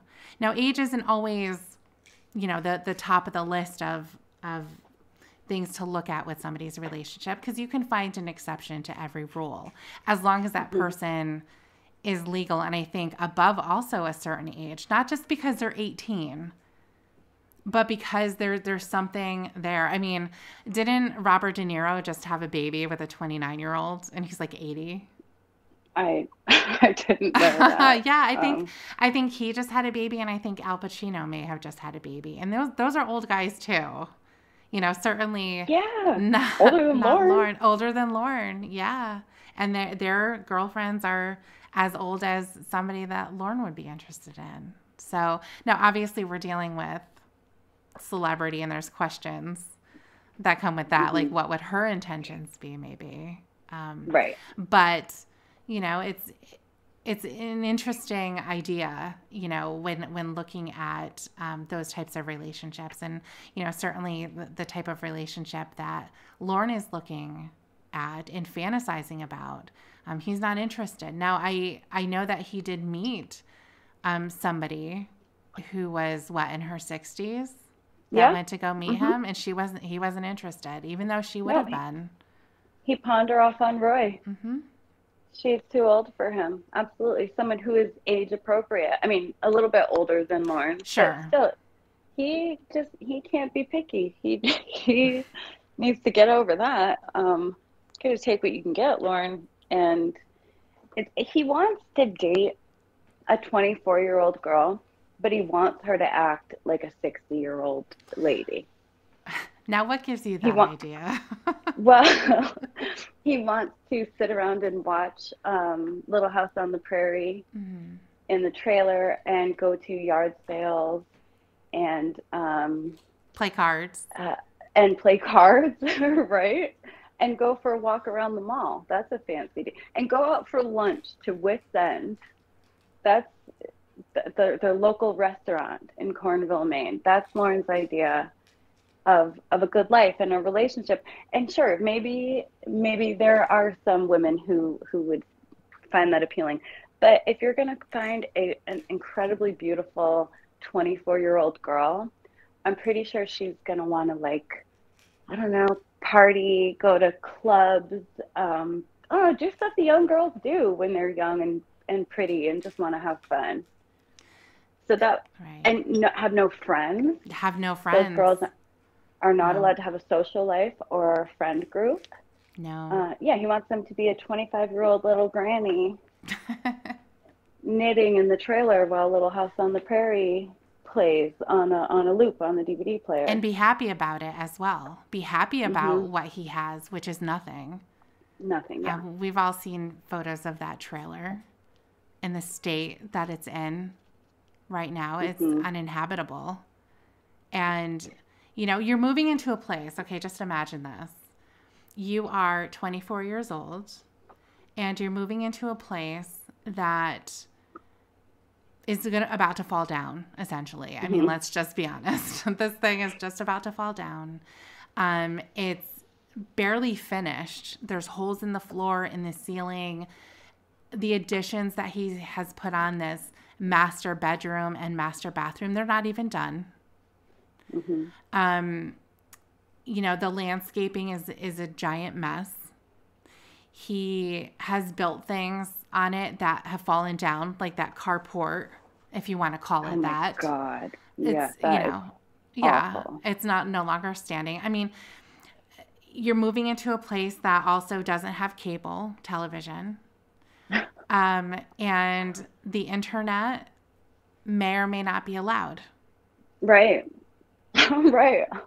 So what exactly is she supposed to do? And the other thing is, too, Lorne doesn't have friends. So there's nobody that she's going to be introduced to. You know, perhaps like if Tony was still around, for example, maybe she would get along with them. Who knows?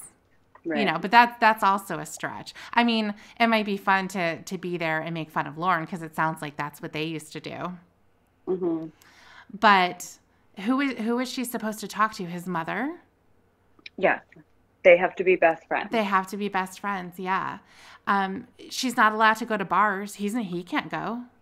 Right. So she definitely can't go. No. And he doesn't have any money. Let's not forget that. Let's not forget that. It's also worth mentioning that these girls, most of them are incredibly, you know, in the storyline, they were incredibly beautiful girls. They could get any man they wanted. They had attractive, age-appropriate, and successful men, like literally lining up to whisk them away and date them and marry them and give them whatever they wanted. Yeah. But Lorne wants them to throw that all away to go live in his decaying cardboard plywood shack of a home on wheels in the middle of the woods in rural Maine. Yes. And just be isolated with him and his mother and his drunk brother Roy. But even Roy can't be your friend because Lorne is jealous.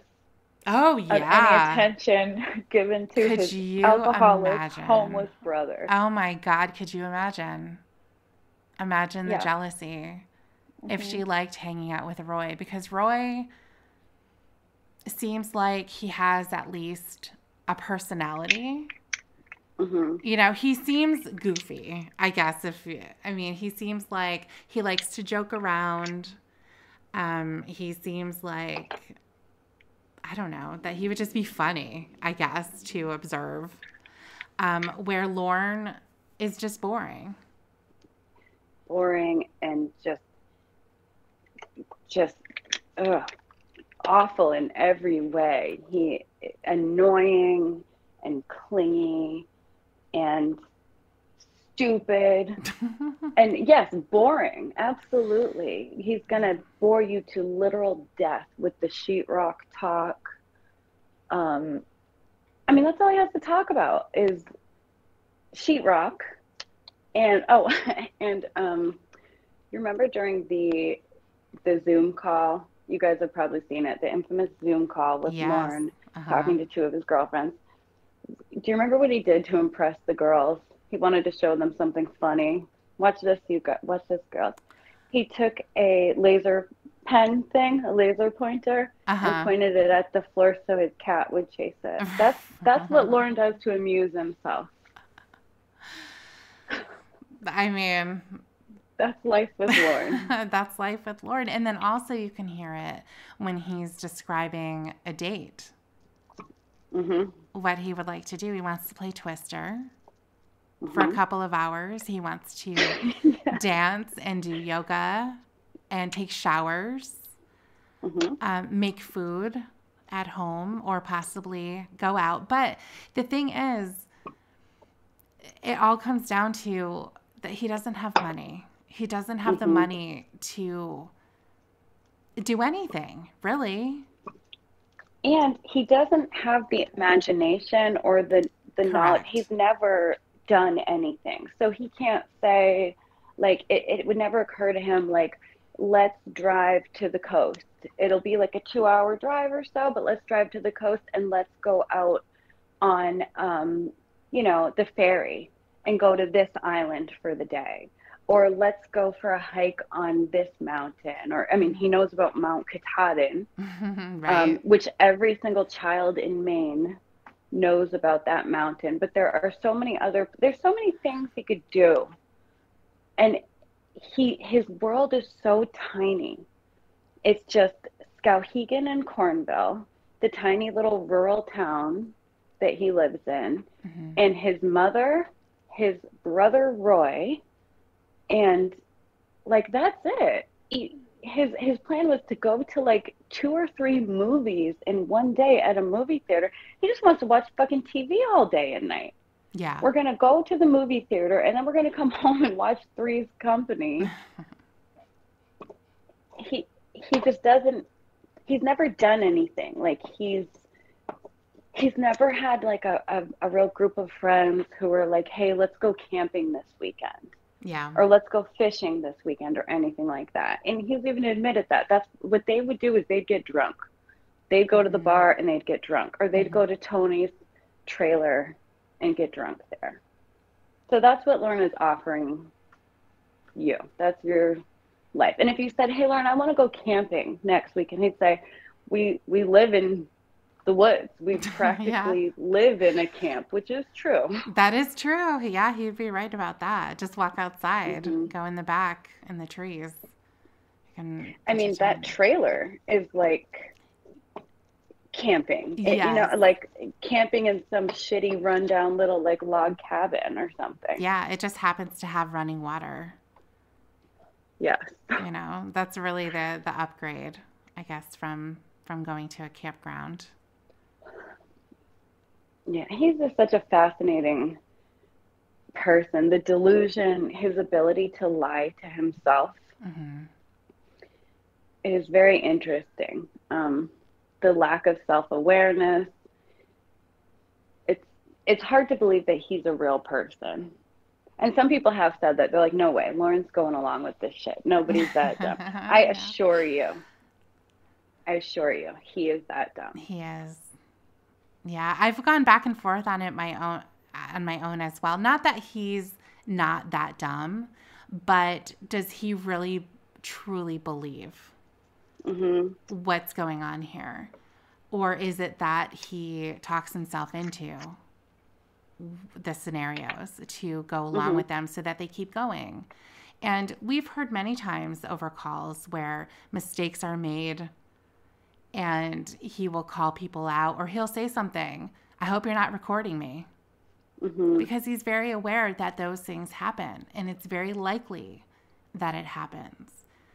But he doesn't want to believe it.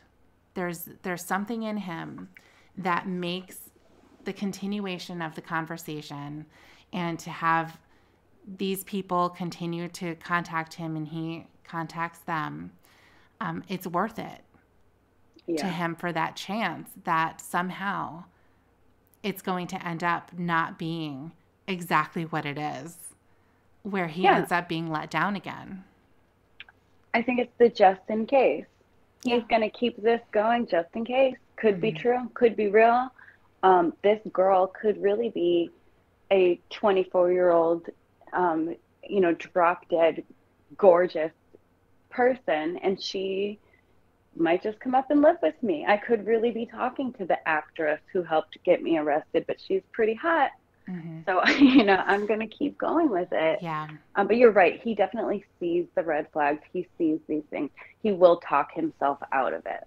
And more importantly, he wants you to talk him out of it. He wants the catfish to convince him that all is well and they're not lying to him. Yeah, and he also wants the catfish to look out for him. And he says that. I need you to watch out for this. I need you to care about me and what could happen to me and have my best interest in mind. And he's looking in the wrong place. And it's been confirmed a million times that he's looking in the wrong place for any of that.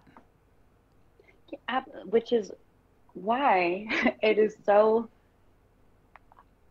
unbelievable that he sent these documents to the latest catfish, the latest in a long line of catfish.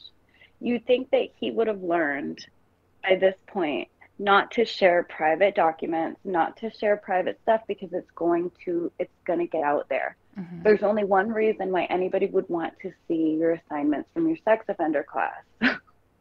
Exactly. No, like, potential girlfriend is going to be like, hey, let me read all about your crime. But he still sent them. I mean, and he sent more. He sent worse. He sent more damning information.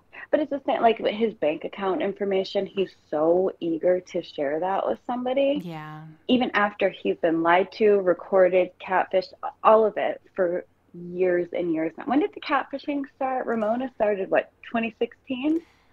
Yes. I would say it was probably toward the end, maybe. Somewhere in there. Okay. Yeah. I mean, that's a long time. It is a long time. Yeah. Yeah. I don't know why he does what he does, but I suppose that's why we're here. Mm-hmm. To talk about it, because it's so mind-blowing, you know, that this person actually exists. And like you had said right at the beginning, he provides a doorway into his life. A huge one. Yeah, a huge one. And he invites everyone in.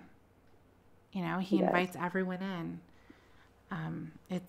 It's really just, and it's all just for that just in case.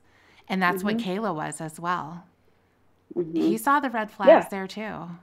And he chose to ignore them. Because what if she was real? Who cares if those photos of her that she shared weren't her? He's not going to care. He knew that as soon as Casey was there. This isn't the person I was talking to. But he still walked into that house because here's this girl. She's hot. Okay, wow. Right. Happy birthday to me. Yeah. Mm-hmm. And he was so happy to be there. That conversation of who were those pictures that you sent would have happened. It would have come up at some point.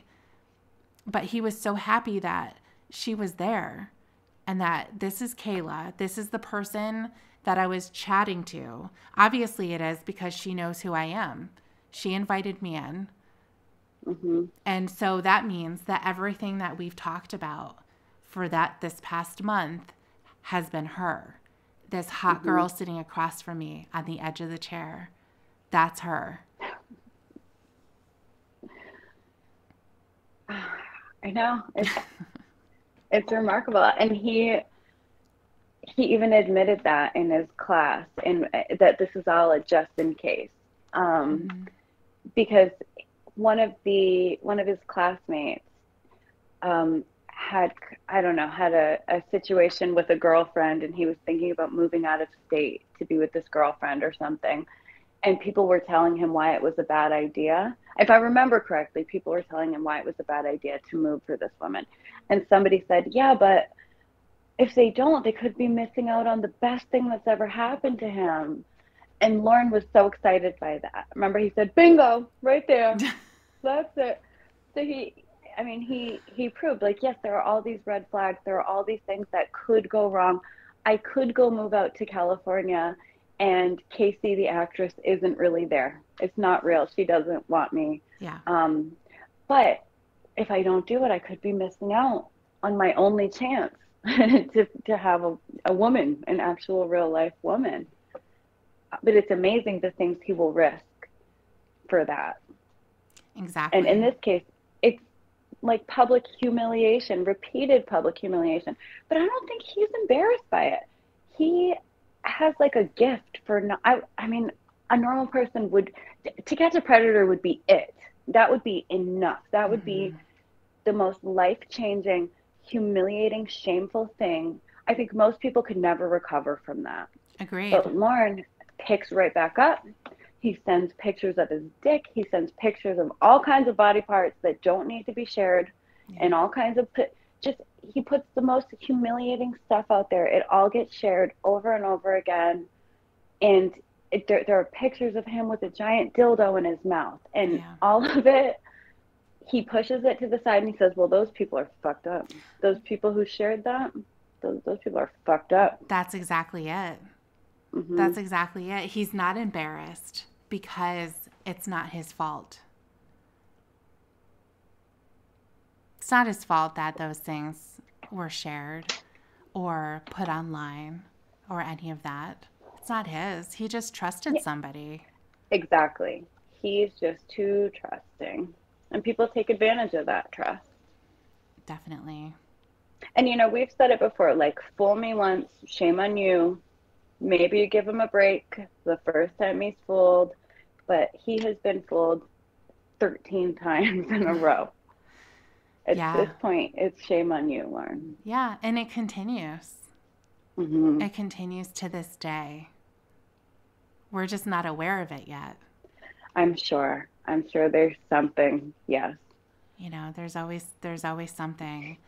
And he has a team of people, professional people around him trying to get him to get his life straight. You know, and he'll fight them. He will fight them. He disregards them completely. Even the attorney that he hired, that he must have sent thousands of dollars to, writes a letter and said, don't talk to this person. You don't know what she's doing. She could be trying to expose you again. It's not gonna be good. You need to stop. And he's like, and what does he do? He sends it to her. Yes, he sends it to her and tells the lawyer, don't blame her for something NBC did. Or it's not her fault. She was just the actress. Yeah. And you're right. He maxed the credit card out to pay that lawyer. It was thousands of dollars. I can't remember the exact amount. I want to say $5,000. Oh my gosh. I could be wrong. But that's part of the reason he's so deeply in debt. That's another debt he has because he hired a lawyer that he refused to take any of his advice.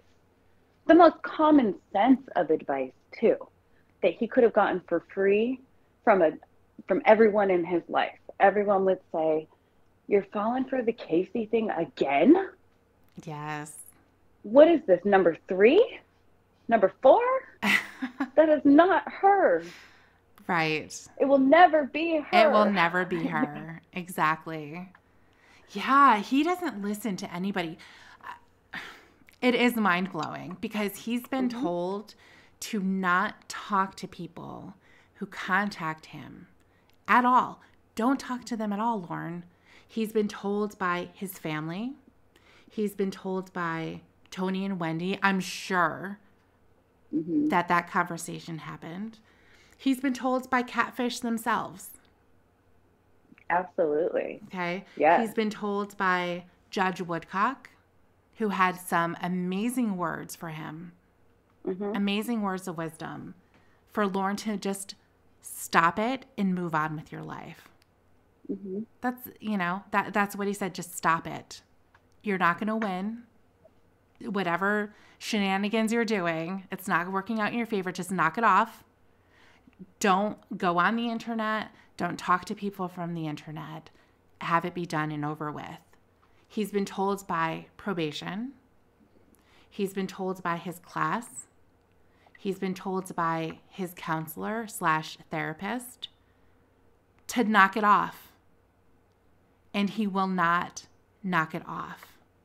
No, the best part is that he will fight probation and his therapist and argue why these girls are real. And you don't know them. I know them. And they are real. And they're like, Lorne, this one is a 25-year-old porn star who speaks with a robot voice. She's not real, my friend. No. Give it up. I know. He's not going just in case. Just in case. Yeah, just in case. Yeah, just in case it just happens to work out in his favor. And, we've talked about this before, too. But the fact that he's either currently involved with or was just involved with other people from Canada, the Canadian couple, Mm-hmm. the fact that he didn't slam the door on them immediately, it proves that he still hasn't learned his lesson. Yeah, two of them. There was the first woman, the older woman from Canada that he hooked up with Roy. He welcomed her into his home, let her stay there, and got his mother to lend her money, which she never paid back. So shockingly, we're all completely shocked by that. Yeah. But yeah, he brought this woman into his mother's home and let her borrow money from her to never give it back. And then again, he opened his home up to this Canadian couple who also found him on the internet. And they were also recording him and taking pictures of him and sort of documenting and sharing it behind the scenes with people, kind of like playing both sides. I don't know what they were doing, to be honest with you, but they were certainly playing both sides. And you're right. If he had learned a thing, he would have said, "You found me on YouTube? Get the fuck out of here. Like, I've had enough with you people from the internet. I've learned my lesson. I'm not fucking with you." But he let them sleep in his home. Yeah, introduced them to his mom, exposed her and whatever other family members were exposed. What are you doing, Lorne? You are the problem here. Right. You know, yeah, go ahead. I was just gonna add, he's exposed his mom to every catfish that he's ever talked to. Yeah, he has. He has done that. I mean, if he would have learned anything from any of this experience, is that nobody who contacts him should be spoken to.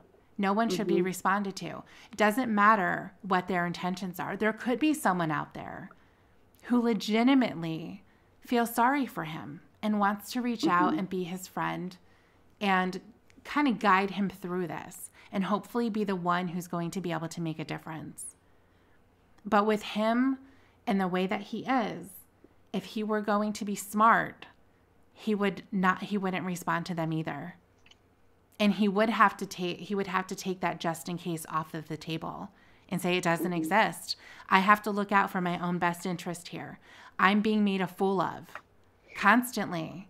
And look at it from a realistic standpoint and say, I'm being made a fool of constantly in front of everybody. And not look at it as... Not just...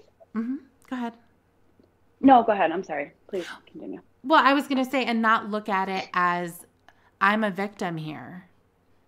Because the reality is that he's never going to get out of the public spotlight as far as this little niche corner of the internet is concerned. There's always going to be interest.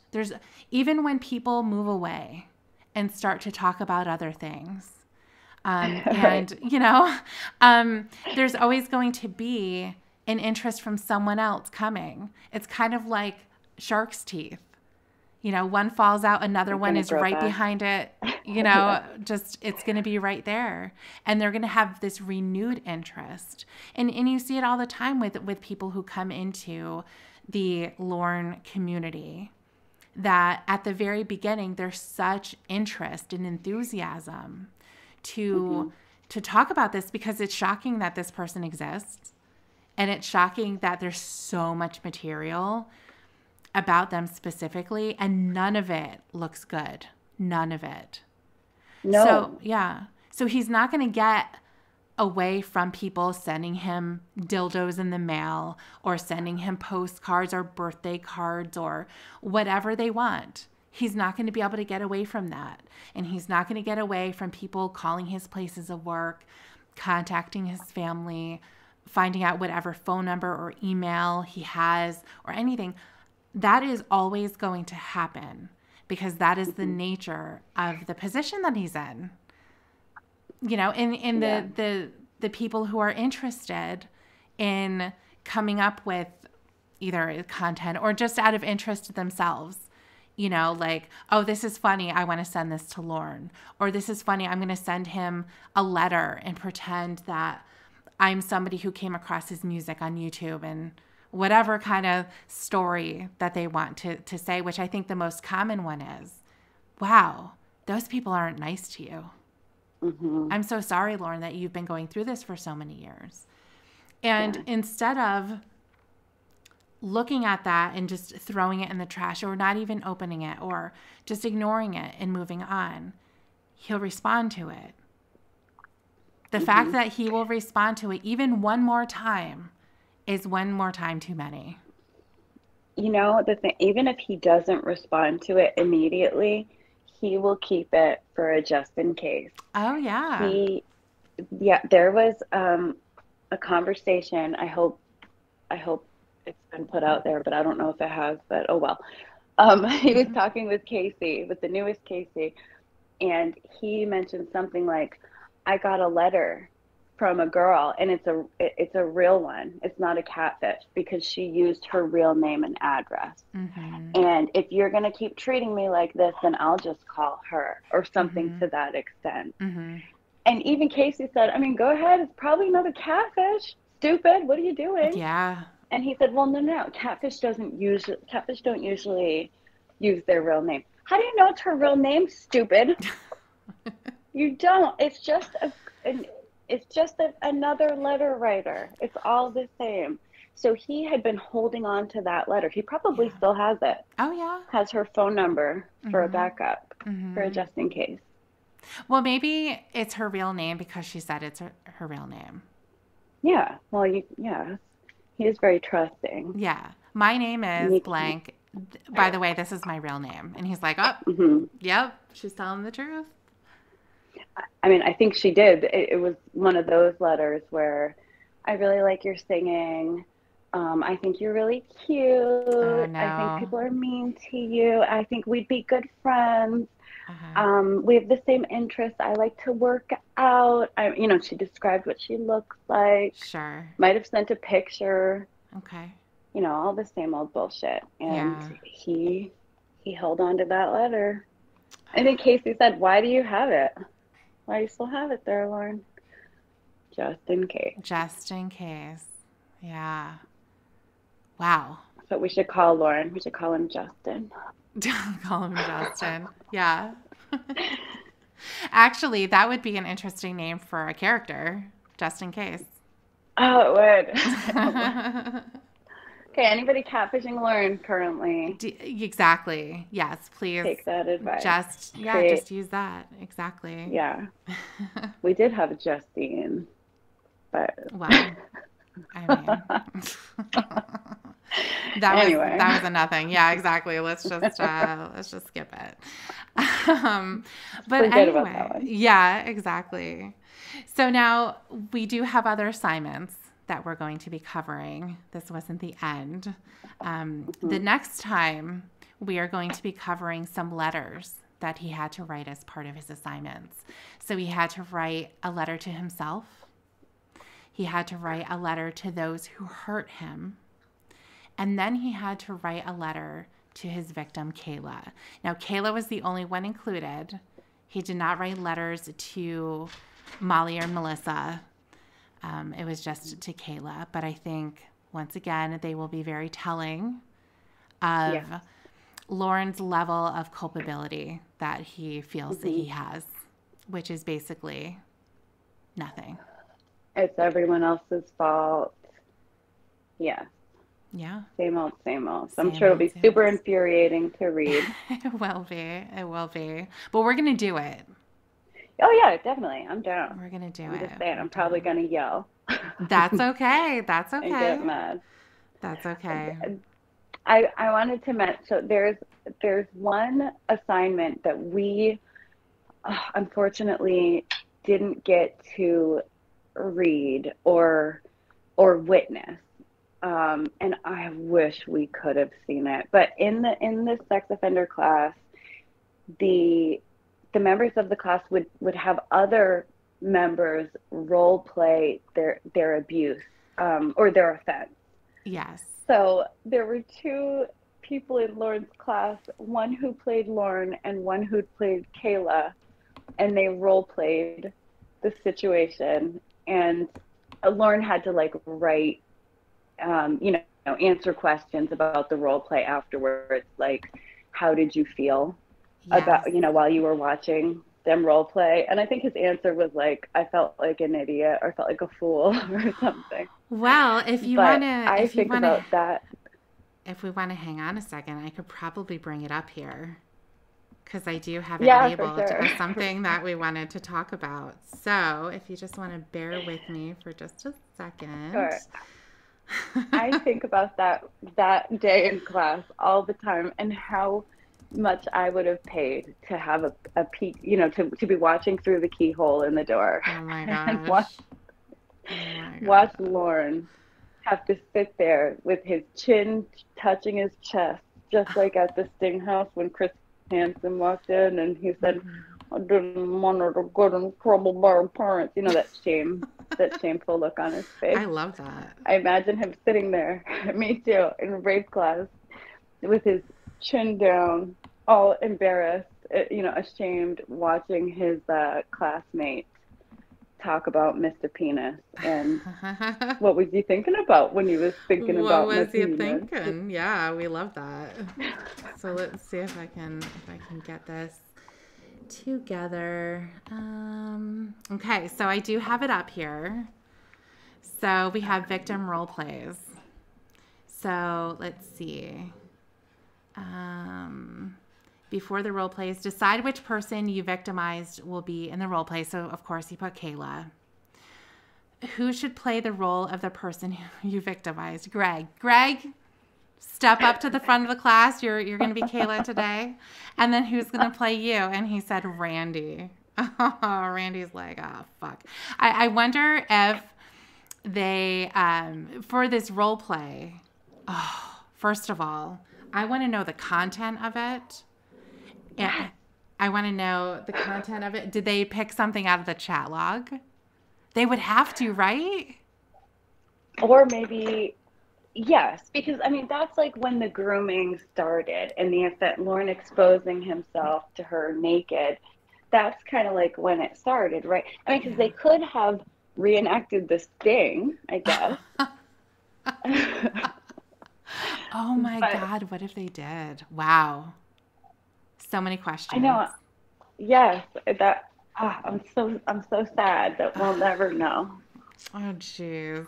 All right, Greg and Randy, give us your best. Okay, so they act out whatever it was that they were supposed to in this point. And then it also says, so Lorne describes, just like you were saying, he's supposed to write a couple of answers here. And one of the questions, what things that happened during the role play were the most surprising to you? And he said how easily it was to be pulled in by the reasons to go to the house. What does that say? What does that even say? I don't know. I'm trying to figure it out. How easy it was to be pulled in by the reasons to go to the house.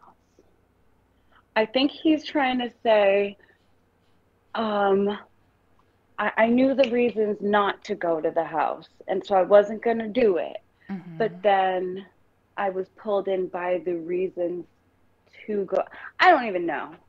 I wish, and this isn't a critique of any catfish or anything, mm-hmm. but I wish that Casey, who got these documents, I wish she had come to that one and asked him more detail about it. I wish we had a whole long call of him just describing this day in rape class and what his answers meant. But you know what? His response would be to read what it says there. Mm-hmm. He'd say, well, the reasons to go to the house. I know. He wouldn't be able to. Yeah, it's just like when he's supposed to be defining a word. He uses mm-hmm. the word in the definition. Right. He'll just repeat it. Yeah. So I guess, I don't know. Yeah, that's just, it's like a puzzle trying to figure that one out. Mm-hmm. And then the next question was, how did you feel as the role play was happening? And can you see that? Because I would love to hear that in Lorne's voice. Yeah, let me see if I can see it. Okay. Um, how did you feel in as the role play was happening? Yes. Like a fool, because I knew it was myself that actually went through all of it. Like a What? fool. I know, but I knew it was myself that actually went through all of it. Again, Yeah. that language is wrong. You didn't go through this. You did this, You did this, exactly. you know? Yeah. I know. He's the Jeez. worst at answering questions. He's not a great communicator. That is for Mm-mm. sure. That is for sure. So then the next one, what, if anything, is different now in the way you think about the person you victimized? And he said, I can now see the ways that it may have affected the victim, such as her thoughts, attitude, confusion, and feelings. Again, a nothing Okay, answer. right. How? Yeah. You can see how it affected her. Tell us how it could have affected her. He can't see shit. He's saying again, it's like an eighth, not even eighth grade. It's like when you're in fifth grade and you're trying to write an essay or a book report, but you didn't read the book. So you're Yes. just throwing in words in there, Right. You words skimmed that you through think your it teacher will want. and you read a couple of Yeah. sentences, you're like, okay, that's that person. Okay, what's another thing? Yeah. Mm-hmm. That's exactly what he's doing. Those are probably things that were said during the class. Okay, let's talk about, or while you're watching these, think about your victim. What would she be thinking? What would her attitude be? Confusion and all of that kind of stuff. And so Yes. he includes that in his answer because that's what he believes the answer is. Right. But without actually clarifying what those feelings were, Mm-hmm. how it would affect her attitude. Yeah, exactly. It's, God, how frustrating. Exactly. And even just the little snippet of whatever they had to act out, how Mm-hmm. exactly would she had been feeling during that time? What could her thoughts have been during that time? It's have a little empathy, Lorne. None. He's Right. so focused on how he felt like a fool because I mean, that answer was nothing and made no sense, really, but it's very telling. I Yes. felt like a fool because I'm the one who actually went through that. Yes. Yep. That's what he Jeez. was thinking about. So, I mean, he's nothing answers. They're shit. They're garbage. Yeah. But the thought of Lorne watching these two other sex offenders reenacting his crime brings me so much joy. Yeah. And I love to imagine, like we just said, what they chose to reenact. Was it a Mm. part of the chat log? Was it the part where he was saying Mr. Penis can't wait to meet Miss Vagina? Mm-hmm. Maybe. Yeah. Yeah, exactly. Did they throw down the script of the chat log? ASL. I hope so. I know. I Yeah. hope so. So many questions for Greg and Randy that will go Yes, Greg and unanswered. Randy, leave a comment if you're watching. Leave a Yes. comment Yes, or email exactly. us. I mean, Yes, shit, we'll please. have you on. We will absolutely have you on, and you can use Casey's voice changer if you would like. Oh, that would be lovely. It would be lovely.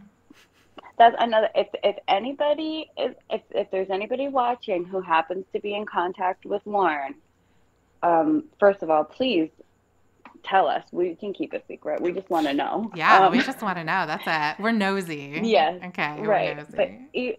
if you don't want to tell us, fine. I have one request. Get Lauren to go over these assignments with you and get the scoop on that reenactment. Yeah. I really want to hear it. We really My want to hear request. it. And also, we understand that it's going to be extremely annoying to have those Hmm. conversations, that you're probably going to be questioning a lot of things about your life as it's happening. We understand that completely. And you may feel like you've lost a little bit of intelligence by doing it. You may feel like a fool even by realizing that, you look back and you're like, wow, I was the one who had these hours long conversations with this man who's a complete moron. And he can't answer questions that are very plain to see what the answer should be. He's just completely incapable.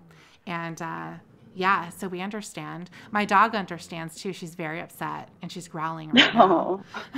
She's very upset. I don't know if that's coming through. Oh my goodness. No, can't hear. Okay. But yeah, it's, my gosh. Yes. So please, anybody, you can send us an anonymous email. Again, we won't tell anybody. It's just going to stay. We promise. Yeah, it'll just stay with us. And we thank you for your sacrifice. Yes. Yes, absolutely. Absolutely. We just want to know. We want to know more. Always, always, always. So on that note, I think we'll wrap it up for tonight, and we'll continue next time. We'll pick some more assignments to go through. And, along with the people who are currently catfishing Lorne, if anybody else would like to shoot us an email, please feel free to do so. We would love to hear from you. And your comments are amazing. Love all of the questions and the things that perhaps we don't see as we're going through this. Not only just with Lorne, but with the Jody stuff that we've been doing recently. But yeah, we would love to hear from you. So Amanda James, thank you so much for all of your wonderful insight as always. Oh, of course. I'm so happy to be. We've been sitting on these assignments for a little while. We have. Yeah. I've really been looking forward to doing them. So Good. I'm glad. Good. So then we will say until next time, take care.